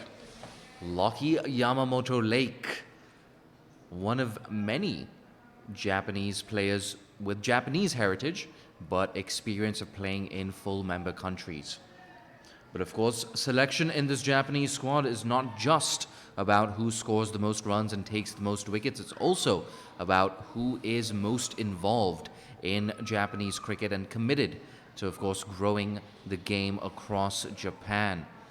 One thing that really stood out to me 2 days ago, is how the Japanese players were helping to dry up the outfield. Here we go, first ball. Driven confidently, but straight to mid-off. A dot ball to kick things off. And it's Maxi Koda with the new ball. Yeah, Maxi Koda, he's the man who travels 16 hours by boat to go to practice. He's a really nice, compact, fast bowler.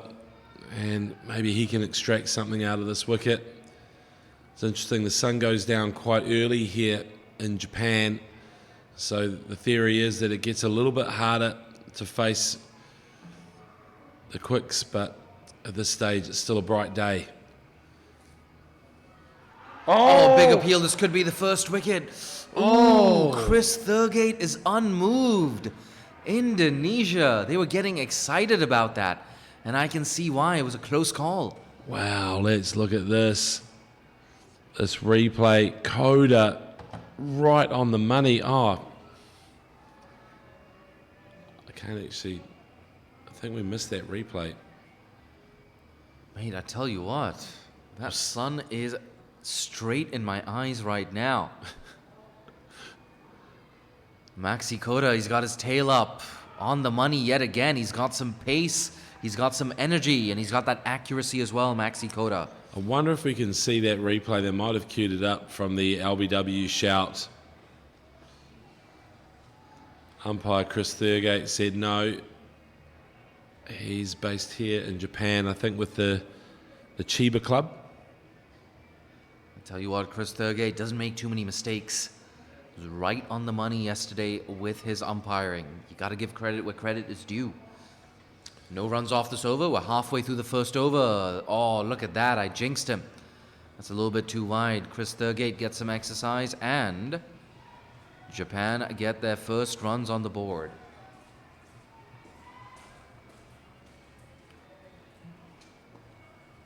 But of course, a very small target here for Japan.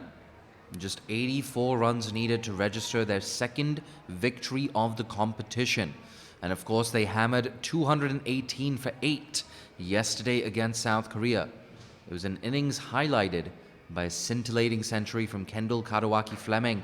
Look at that, a little bottom-handed, doesn't find the gap, but he gets off the mark in rather streaky fashion, I have to say, Loki Yamamoto Lake.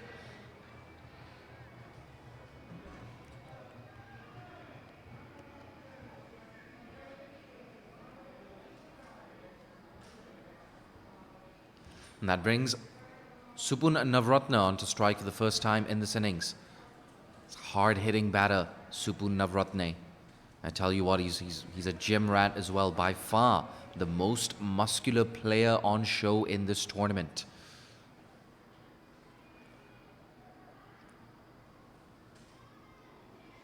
First ball for Supun. Tucks it away into the leg side, and that's a quick call for a single. Look at that. You run that first one hard, you put pressure on the fielder, just fumbling the ball.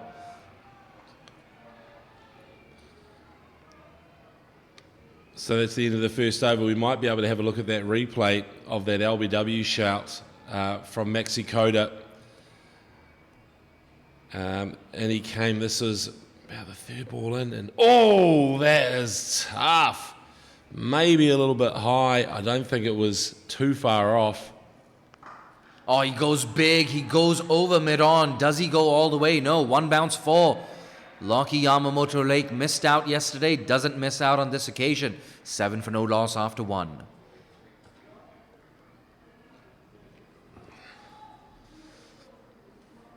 That's a beautiful hit right in the slot.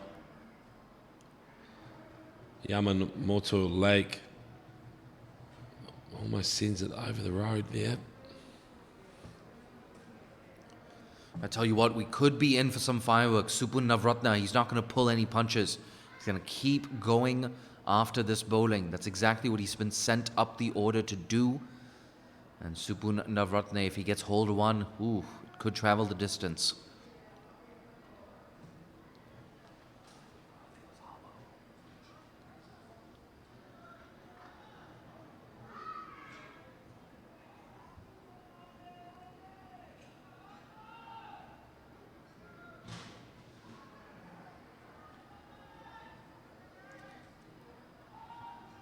And coming into bowl from the other end is Agus Priyandana. Missed out with the bat today, of course. Got a 6 away over the leg side. Apologies, that was Tadaris.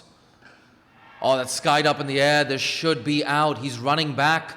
And well taken by that fielder at mid-off. First wicket down here for Japan. And maybe just a small ray of hope for the Indonesians. Well, Priyandana with the breakthrough. Yeah, there are a few demons in this pitch. Let's say it. It looked like that before the game. Bit of kind of straggly grass. Something for the seamers to aim for. A little bit of turn for the spinners. And Priyandana forces the error. I tell you what, though, that brings the in-form batter, Kendall Kadawaki Fleming to the crease, fresh off the 5th fastest century in men's T20Is. A century off just 40 deliveries yesterday. And of course, he was the only real candidate for player of the match. Fantastic innings from Kendall Kadawaki Fleming. He's looking leg side. That's a long leg side hit, I have to say. Well, can Kendall do it again? It's one of those once-in-a-lifetime knocks, really. 100 off 40 balls. It's incredible to witness. Yes, it was on the artificial pitch. Yes, there was a 49-metre boundary, but he was sending it long. That's too short, and that's been punished in front of square on the offside. It races down to that boundary. Kendall Kadawaki Fleming picks up exactly where he left off from yesterday. Wow, that's a nice shot. almost just had to cut it in front of square. And when you're military medium, you can't afford to pitch it there, a bit short and wide. Mate, that was dismissive. Shades of Stephen Fleming in that shot, in fact. Here we go. That's pitched up. Oh, good bit of fielding. A run-out chance. It had to be a direct hit, and it's actually going to be overthrows. Look at that. Deep square leg. You should have been alert to the possibility of overthrows. You should have been backing up. Well, you can hear the Tigers Cricket Club band. Yeah, Tigers Cricket Club, that band has been fantastic, even when Tigers players haven't been at the crease. Look at that. Kendall Karawaki Fleming, 6 off 2, 3 balls left in this over. Ooh, look at that. That one just keeping a tad low. But I tell you what, Kendall, you should have been forward to that one. There is interesting. As a pitch, it's not quite playing the way that the batsmen think. It's it'll be interesting if he stay. I think Kendall will stay aggressive. Tell you what, it's still not a horrible wicket. There we go. Over extra cover and all the way for 6. Look at that. Onto those practice nets over there. Kendall Karawaki Fleming, we saw them do this yesterday as well. So strong over that extra cover region. Inside out, and it clears the rope, as you can see on that replay. Yeah, beautiful inside out lofted drive. There's some quality. That was, if you think of the Stephen Fleming, then there's some other great left-handers who have that elegance to them. And Kendall Karawaki Fleming just knows how to hit a 6. He hit 5 off 1 over yesterday, 5 in a row. There was a famous dot ball at the start of that over, but 30 runs from it. Are they going over into the snake territory? There is some long grass there. Yeah, I tell you what, a lot of fans down there, a lot of young fans out there. And it's so important that especially when Kendall Karawaki Fleming is batting, you keep your eyes on the ball. A lot of young children in here today, and that actually went towards the kids' nets. I'm sure a lot of those kids playing cricket for maybe just the first or second time in their lives. I'll tell you what though, the JCA, close to 80% of all school kids in Sano have played cricket at some point in their life. And look at that. A similar region, that extra cover region. Kendall Karawaki Fleming finds another boundary. He's 16 off 5. Japan 23 for 1 after 2. Well, that's just a lovely cover drive on the move from Kendall Karawaki Fleming. Just travels very, very quick. And now let's have a look back at that LBW shout from Maxi Coda from his previous over. This is it here. We can slow it down for you. What do you think, Jay? Oh! Yeah, that's tough not to give. But there's a little bit of perhaps just...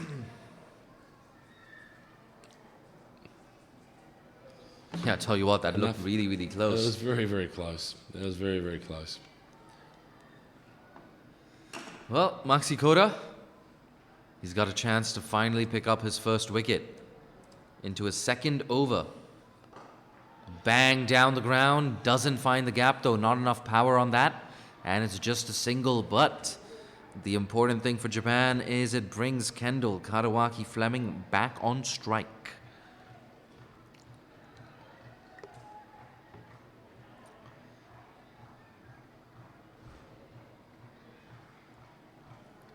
And interestingly, I don't think we have anyone... No, in fact, we do have a long on in position.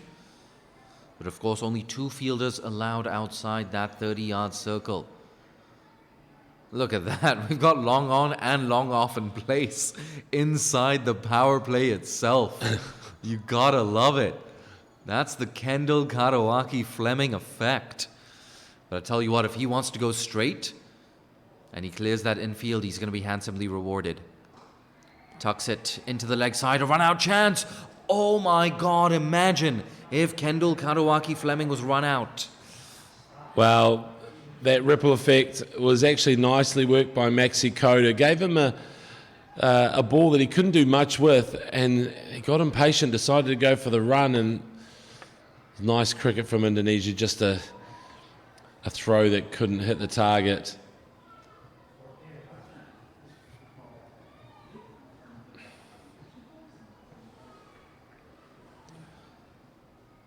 Third ball of the over. Look at that. Innovative cricket. That one going over the head of the keeper and traveling down to the boundary. Well done, Lockie Yamamoto Lake.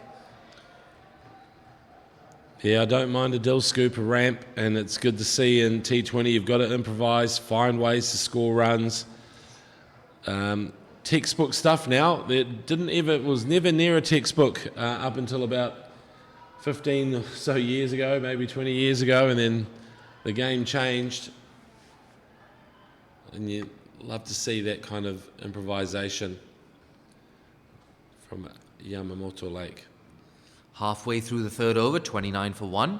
Oh, turns that into a full toss. Thumps it down the ground. And a similar result. Another boundary for Yamamoto Lake. He's 14 off 8. Yeah, the full toss isn't ideal, and the punishment justified there. He did take a few steps down the wicket though, Yamamoto Lake, but I think you're right, it would have been a full toss in any case. Yeah, it's Mexico. I see what he's trying to do. He's trying to cramp them up and pitch it up, just getting the radar off. Mid-off is in the circle. Smashed and misfielded by that short cover fielder. It bursts through his hands. And 3 back-to-back-to-back boundaries for Lockie Yamamoto Lake. Well, I said it might be quick, and this is rapid so far. 37, and we're not even 3 overs through this chase, this innings from Japan. Yamamoto Lake and Karawaki Fleming putting on the afterburners here. And in fact, yesterday, Karawaki Fleming walking off the field with his helmet in his hand and what looked like Ray-Bans on, going full Maverick. The top gun of this team. Here we go, last ball of an expensive over. Oh, it could have been more expensive had he beaten mid-off. Nonetheless, 14 runs off the over, including 3 consecutive boundaries. And look at that, Japan motoring along. They're 37 for 1 after 3. Well, that's not the Maxi Coda we know and love. He's taken some punishment there. There's one bad ball in particular, but really just if you look at the scoop, and here's the points table currently, that net run rate is about to change. This table is temporary. There's a tri-series. Everybody plays everybody twice. And Indonesia really up against it here. There'll be some kind of collapse to take something out of today. Maybe they just go and enjoy the Japanese egg rolls and the fish balls, which apparently were outstanding. Looks like we're going to see a spin for the first time today for Indonesia. And it's going to be Kiruba Ramamurthy into the attack, coming around the wicket to the left-handed Kendall Karawaki Fleming. And of course, whoever wins this tournament will go on to face PNG Vanuatu and the Philippines in the regional finals. Oh, that's been smashed through the offside. And a familiar result here for Kendall Karawaki Fleming. He moves on. Well, he moves into the 20s.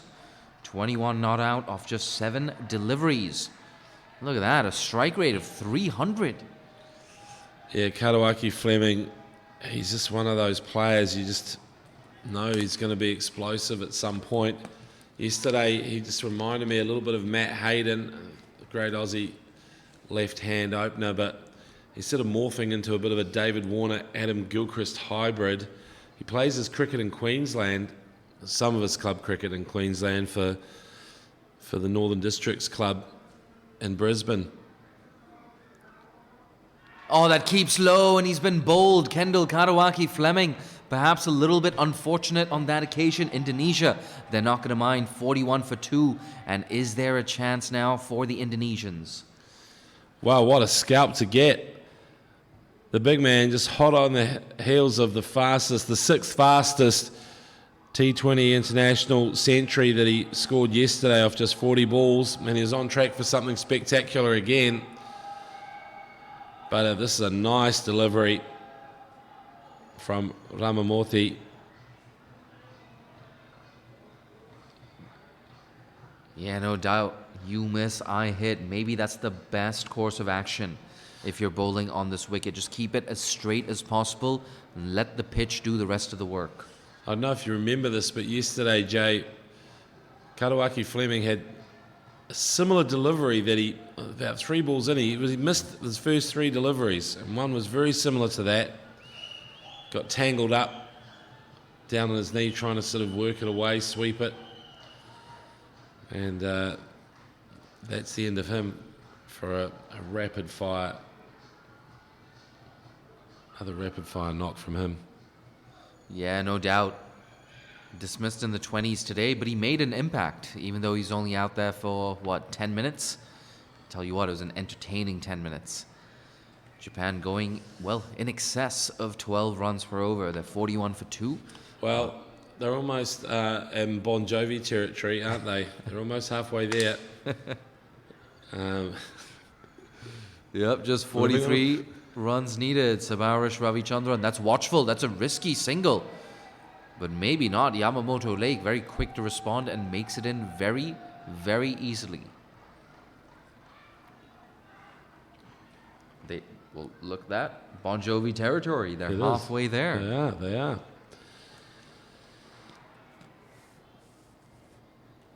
But they're not really living on a prayer, are they? They've pretty much come out and dominated this.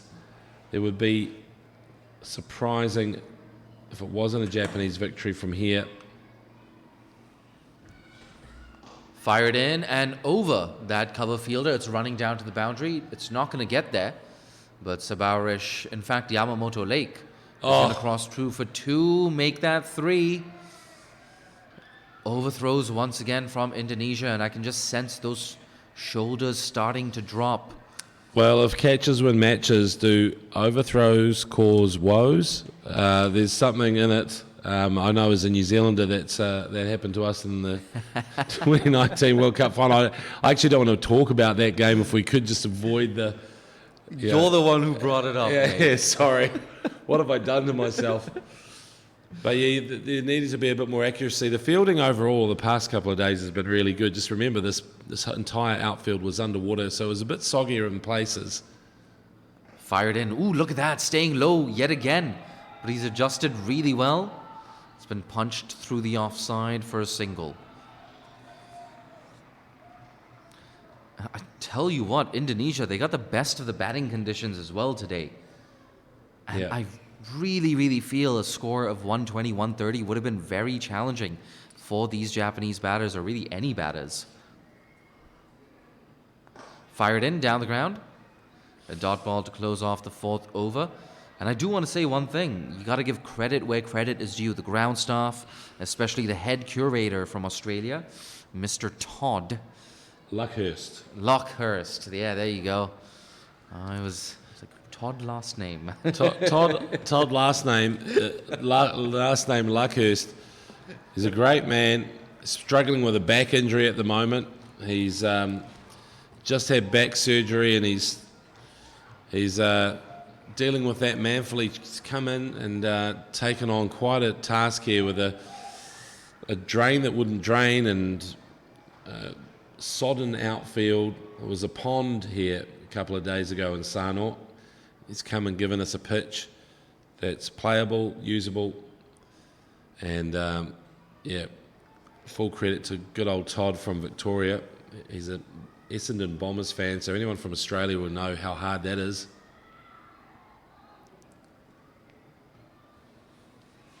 And Banu Nayak into the attack for the first time today. Oh, whipped away. Look at that. Sabowrish. That might just plug in the outfield. Yeah, good work there from the fielder. They get back for 2. Are they looking for 3? Absolutely. Good bit of running. Good. Wow, I gotta say, good cricket all round.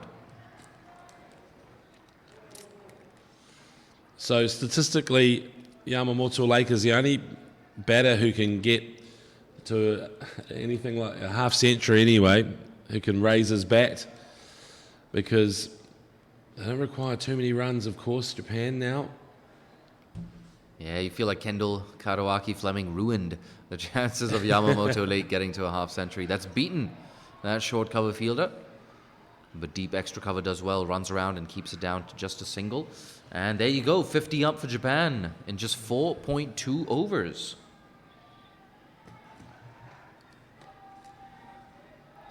Yeah, I like the aggression they've shown. It's definitely the way to chase it. There are a few demons in this pitch. Full toss, smacked straight to that short-ish cover fielder. Would you say that's a short cover or a conventional cover? It was dropped back just now, in fact. Yeah, he's dropped back. He's trying to sort of mess with your mind. 34 more runs needed for victory. Thumped down the ground. A wideish mid-on will not cut that off. Sabowrish Ravichandran with his first boundary of the day. I'm sure great cover fielders of the past, your Gus Logies, your Jonty Rhodes, would probably look at that and say, no, that's not a conventional cover for me. Don't put me there. Oh, there we go. He's moved back. Now mid-on moving a little bit straighter. It's nudged into the leg side, and it's a simple single. Very intelligent cricketer, Sabowrish Ravichandran. And you know what they say about that number 4 slot in T20 cricket? The hardest position to bat in T20 cricket. You lose early wickets in the power play. You don't have the luxury of making any mistakes when trying to capitalize on that power play. If you come in the middle overs, ooh, the field is back. Wow. Oh, Yamamoto Lake, has he gone all the way? Absolutely. Splitting that gap between long on and deep mid wicket. Picks up yet another maximum, 61 for 2 now after 5. Well, it's almost the shot of the day, this. We saw something nice from Tadaris from the other end, but this is just majestic from Yamamoto Lake. He's a man in form. He's feeling himself, as they say these days, and he knows that he's got a chance to finish this off for Japan. Yamamoto Lake. I tell you what, the important thing for Japan, as you can see on that scorecard, Lachlan Yamamoto Lake making a contribution today. Good start for Sabowrish Ravichandran as well. But heading in to the rest of this tournament means that everyone in that top 4 for Japan has got a decent hit in this tournament. Lockie Yamamoto Lake missed out yesterday. Yeah, he did. And, that's the key. Failure as a batsman, I mean, now T20, it's even more acutely that you're almost set up to fail or go big or go home.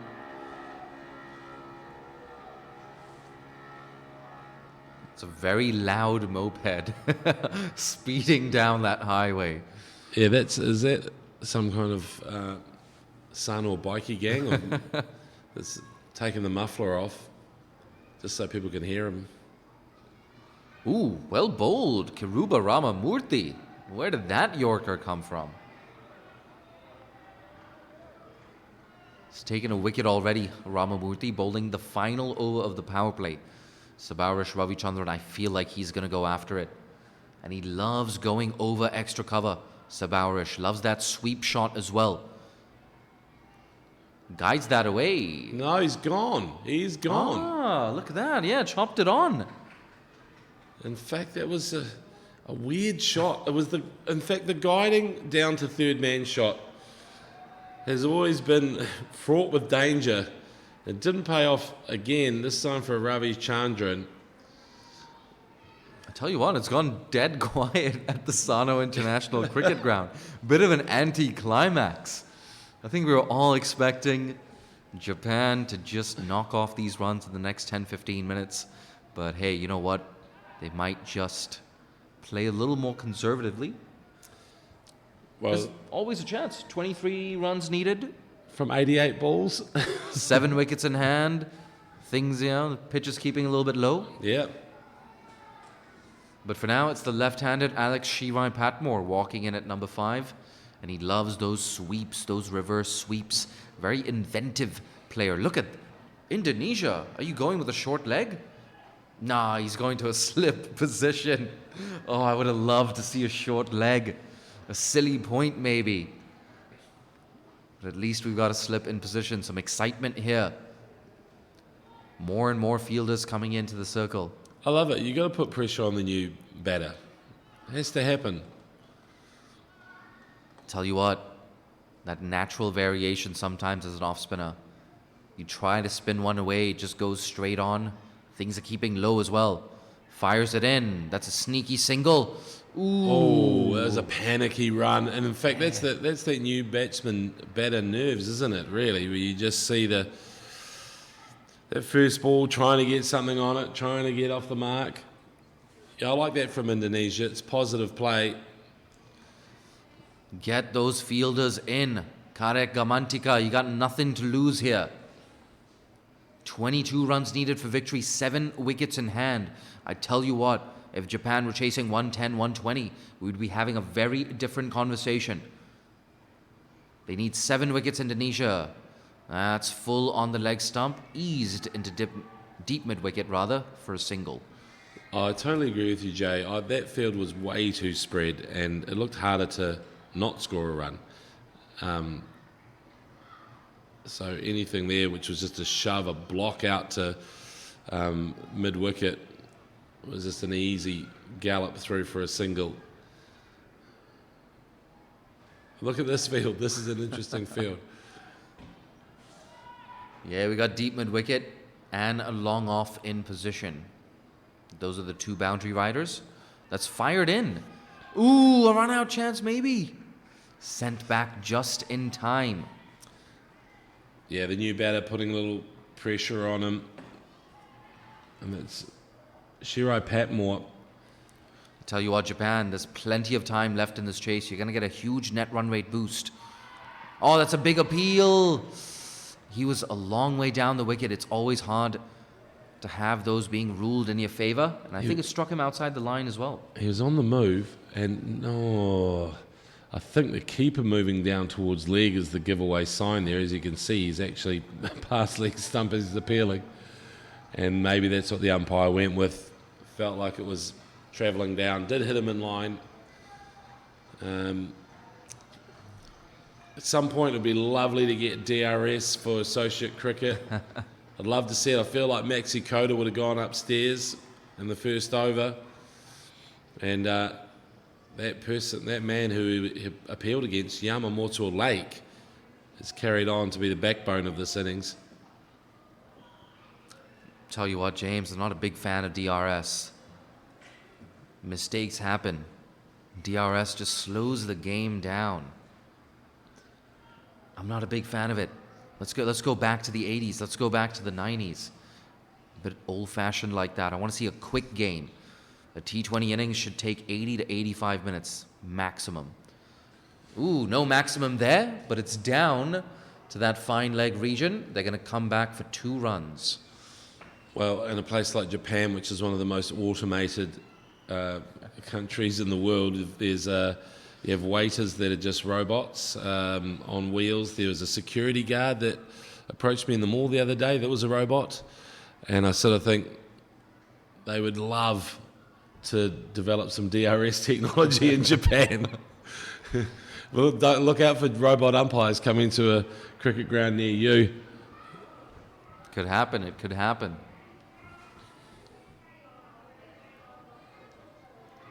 Oh! He's gone! As soon as that struck him, I knew it was adjacent. And I just wonder, Lockie Yamamoto Lake, was there any need to do that? Indonesia, make no mistake, they still have an outside chance of pulling off a victory today. And I think they know that as well. They're celebrating that wicket.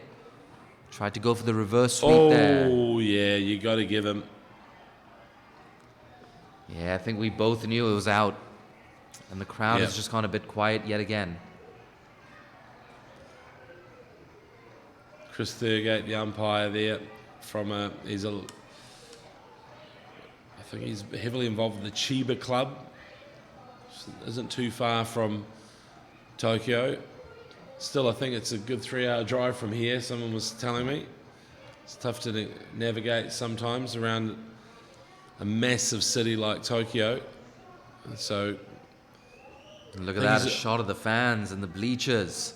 Yeah, it's great support. In fact, this turnout today, over 1,000, well over 1,000 at one point. Some fans of Indian heritage. I think I saw some onion bhajis out there earlier. Are That we deep going? fried gram flour. Any day of the week, James. I'm keen for an onion bhaji, and once this game wraps up. But let's stay focused here before he. But I honestly, look, Indonesia. As we look at another dot ball, Indonesia. If they just, I think you made the point. Just another 30 or 40 runs could have been enough to defend. And if you look at it, it's a couple of big overs from one of their hitters. Oh, that's a big... He's gone, Oh, yes. look at that. 2 wickets in the over. This game is still alive. They've lost half their side, Japan. They're 65 for 5 with 1 delivery left in the 7th over. Wow. Coming back from the dead, this Indonesian team will not give up. And that is it's an absolute rising delivery that pretty much hit him in the chin, bounced down onto his stumps. Mate, that is some stick cricket stuff right there. I said there were tufts of grass out there. There's a bit of earth. It's a patchwork quilt of a pitch, and there's enough to aim at for the spinners and the seamers. And this is what you're getting. It's been roughed up. Tell you what, so much rain in the lead up to this tournament as well. Todd has done a fantastic job getting this turf pitch ready. And it did pretty well in the first innings, I feel. But now that pitch just playing tricks on these Japanese batters. They still need 19 runs, but they only have 5 wickets left. I tell you what, another wicket in the next 2 or 3 deliveries, and it's game on.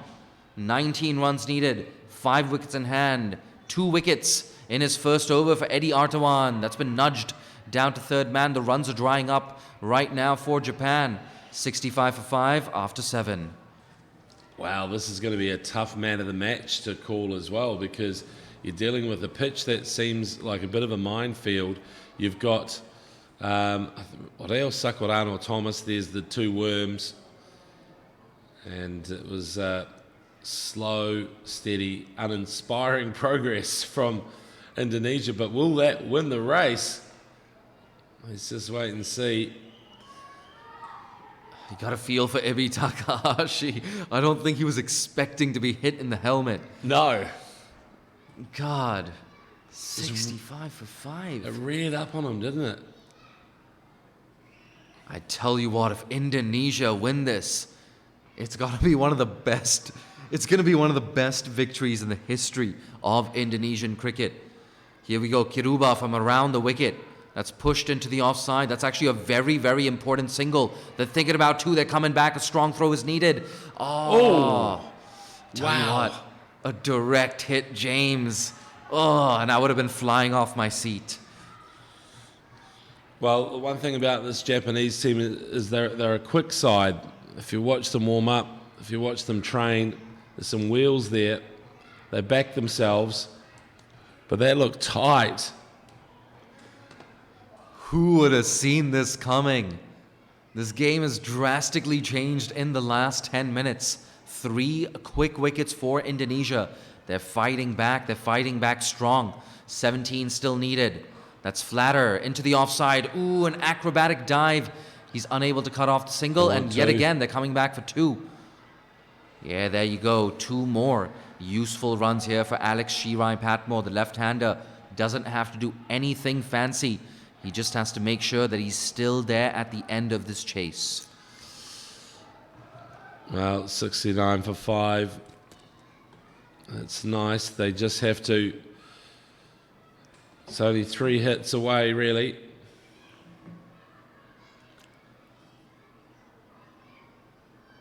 Oh, leading edge! That could have been the 6th wicket.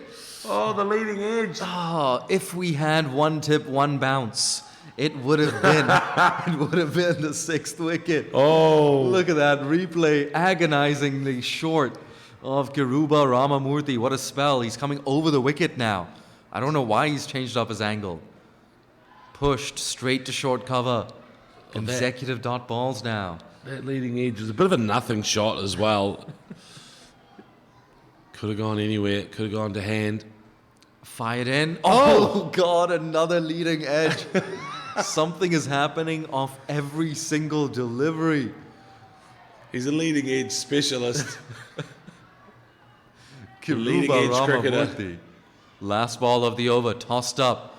Look at that, a good piece of fielding, short cover. Does really well. 15 runs still needed for Japan. 5 wickets in hand. It's 69 for 5 after 8. Well, there's still some drama left in this game. But those 4 runs looking quite valuable off this over now. Suzuki has only faced 1 ball. He's done a fair bit of running. He's gone on his bike, here's Suzuki, to get those runs on the board. A couple of 2s from that last over. Now, more spin. Oh, that's edged away. I don't think he meant to get it that fine. It's running down to the boundary. It's not going to get there. But they come back for another very useful 2 runs. And he's off the mark there in streaky fashion is Declan Suzuki. Oh, good tweak, and you can see the movement wherever you're watching. Thanks for joining us for this East Asia Pacific Sub-Regional Qualifier for the T20 World Cup. Great to have you on board, and we're seeing a fight back. Tossed up, and he goes leg side, very bottom-handed. It's running down to the boundary. Is it going to get there? Absolutely. An all-important boundary for Japan, and now they just need single figures. 9 runs needed. They have 5 wickets in hand. Well done, Declan Suzuki. Well, I understand Indonesia's caution now. We know the pitch has demons in it. They just needed a little bit more enterprise, a little bit more courage to go for it. Take a few risks. Declan Suzuki hitting with the spin, guided away nicely. Once again, down to that vacant deep third man region. Ooh, a quickly run 2. I think even a direct hit would not have made a difference. A nice early call and quick running between Suzuki and Patmore. 7 runs needed now. The countdown begins. And like I said, he's hitting with the spin. Eddie Artawan picked up 2 wickets in his first over, so it's tough to take him out of the attack, of course. Oh, that's a top edge. It's going to land in no man's land. They're thinking about 2. They're going to come back for it. Well done, Declan. Moves into double figures, 10 off 5. It's a cameo, but a very important cameo in the context of World Cup qualification. Yep, they've consistently scored runs in this over. They've pretty much put the game to bed, and now 5 runs required. Indonesia have to just rethink their tactics. They come back to the Sano International Cricket Ground. Shorter guided away. This could be another 2. In fact, it doesn't beat third man, but it's yet another useful single. Just 4 runs needed now. 1 hit will do it. So tomorrow there is 1 game, South Korea versus Japan, scheduled for a 1:30 start, and then a double header on Tuesday Indonesia versus Japan in the morning, and South Korea versus Indonesia that afternoon. This will put Japan on top of the table. Can Alex Shirai Patmore finish things off? Ooh, Oh! It's going to have to load up again. Just dropping the ball there, Eddie Artawan. I guess that's something Indonesia's batters have done as well. They just dropped the ball today, didn't they? They really did. Did this hit the umpire in the shin? I'm trying to work out. I'm waiting for this replay. Here he is, coming over the wicket to the left-hander. Tossed up, a full toss. And this could be the winning runs. It's eased through the offside. It's going to slow up a tad. They're going to come back for 2 here, and 2 is all it's going to be. So there you have it after 9 overs. They're 82 for 5. Japan need just 2 more runs to win.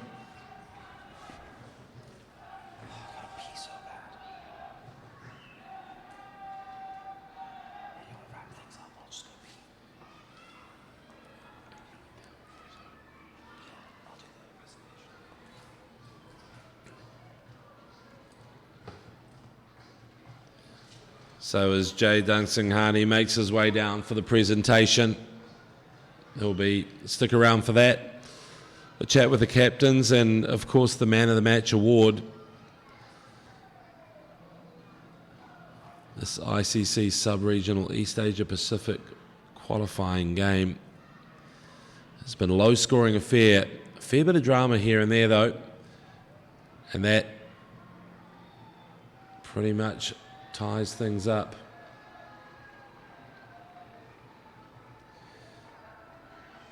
Just one required now for Japan. It's been a streaky effort. They've coped. They went big early. Some runs. Big hits. And that's a dot. Yamamoto Lake and Karawaki Fleming. Oh no, he's gone. Excuse me, he's out.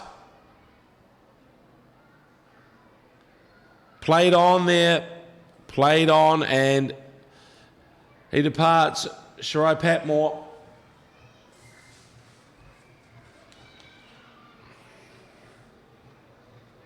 He's getting so used to wrapping things up that we forgot about that that wicket. The crowd not even reacting to that. Shirai Patmore just takes off. They know Reo Sakurano Thomas comes on. He's just got one job to do, really. That's to get 1 run. Doesn't matter how it happens. And this will be a win for Japan.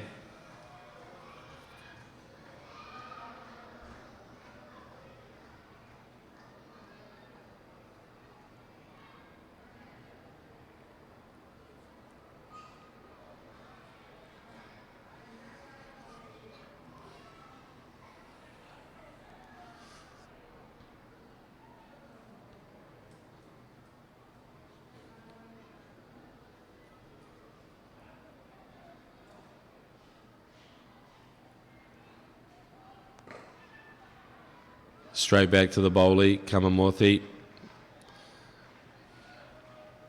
He's got 3 more deliveries left.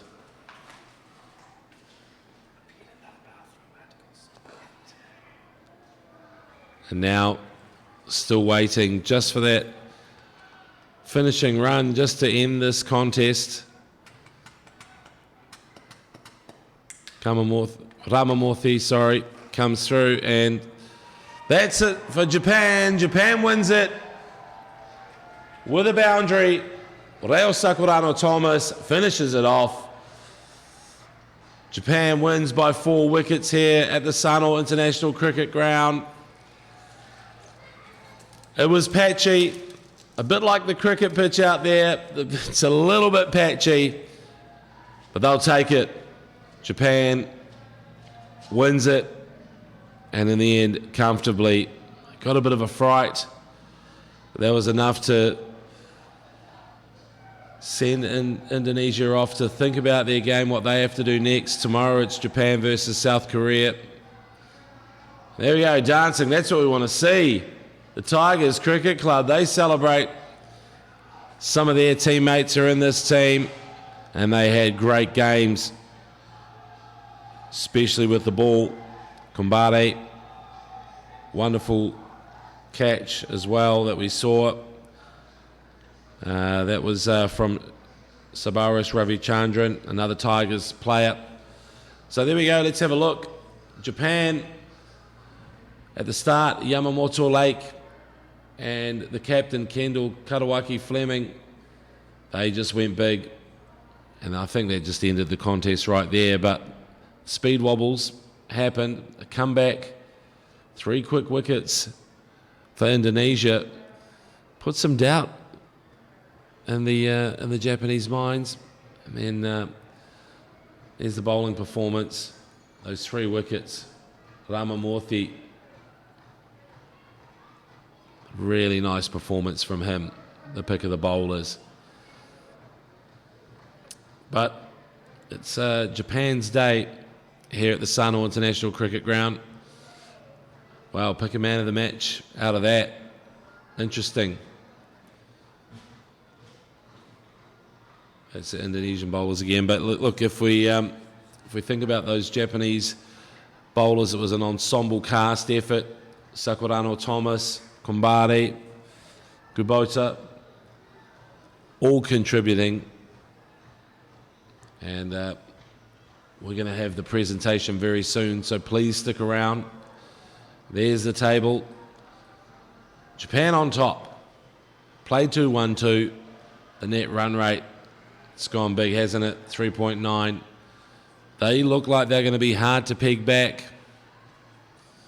If they win tomorrow against South Korea, I think that's their qualification sorted.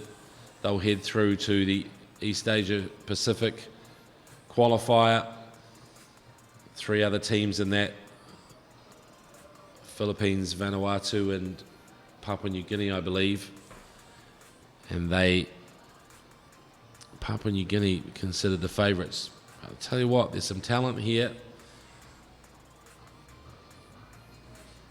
There's a little match summary for you. Ramamurthy did his best with 3 for 20. Reo Sakurano Thomas, miserly. Kumbare of 4 overs.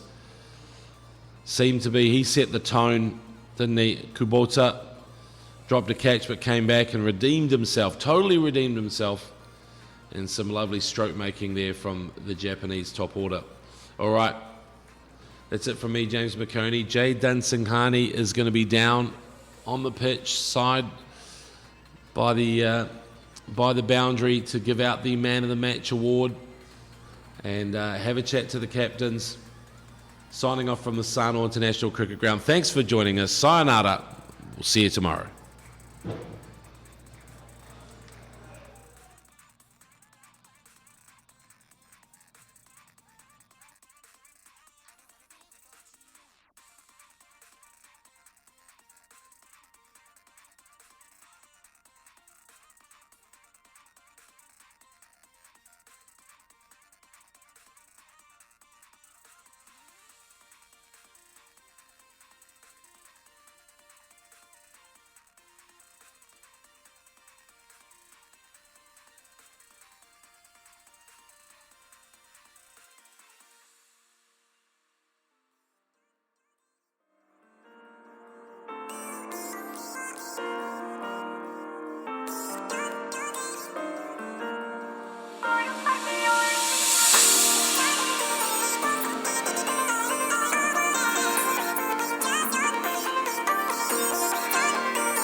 Presentation for Indonesia versus Japan.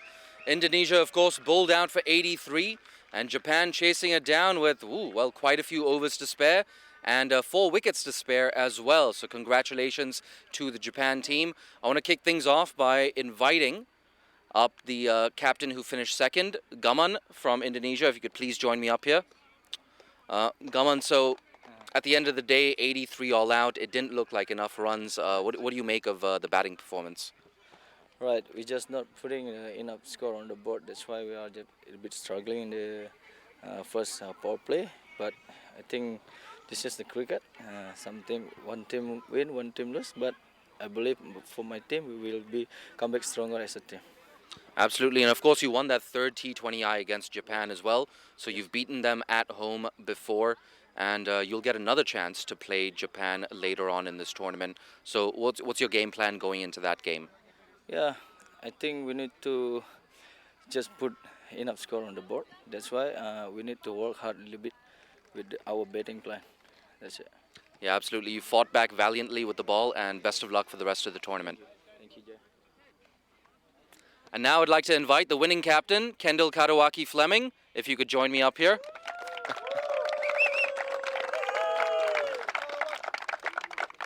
So Kendall, I mean, 83 all out. I think the scoreline kind of speaks for itself, but what do you make of the performance, especially from your bowlers? Yeah, I think it was a solid all-round performance. Obviously, the pass score probably comes down a little bit, moving from the synthetic pitch yesterday to the turf with a bit of variable bounce, but obviously 83 was a score we were really happy with, and then to chase it down in 10 or 11 overs, whatever it was a great result as well. So I think really pleasing victory because we know what they're capable of, but at the same time it's also pleasing that there's probably room for improvement in all 3 facets as well. So, yeah.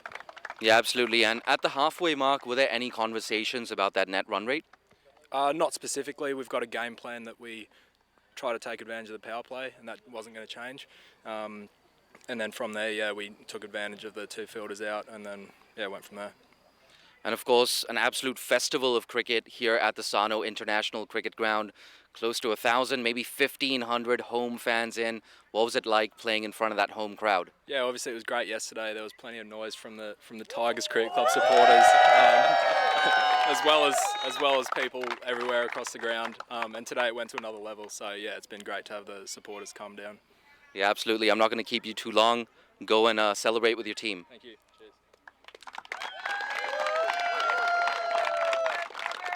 And now it's time for the Player of the Match award. We had some fine performances today. The 3 nominees for Player of the Match. A round of applause for each one of the nominees, please. Kiruba Ramamurthy from Indonesia. And of course, for all his aggression in the power play, Loki Yamamoto Lake.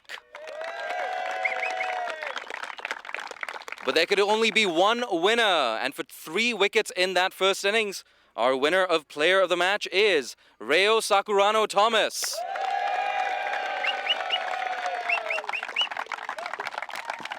Reo, if you could pose for a quick picture with me. Here's your Player of the Match award.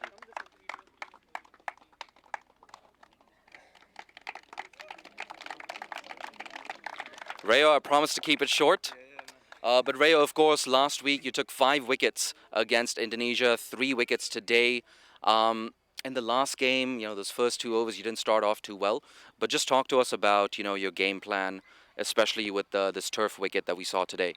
Yeah, absolutely. It's just playing on turf. We wanted to change the bowling plans for the group, and I really appreciate the award today, but I think it was really a team effort for the bowling team. All our bowlers stuck to a plan and executed really well, so I'm happy about that for sure. And of course, your parents were in to watch today. What was it like having Garth and Yuko in here today supporting you? Yeah, it means a lot. They've been with me my whole cricketing career, so having them here just gives me that extra push, so I really appreciate that for sure. Mate, it was a fine performance. Here's your award. Cheers. And best of luck for the rest of the tournament. Thank you very much, man. Left-handed.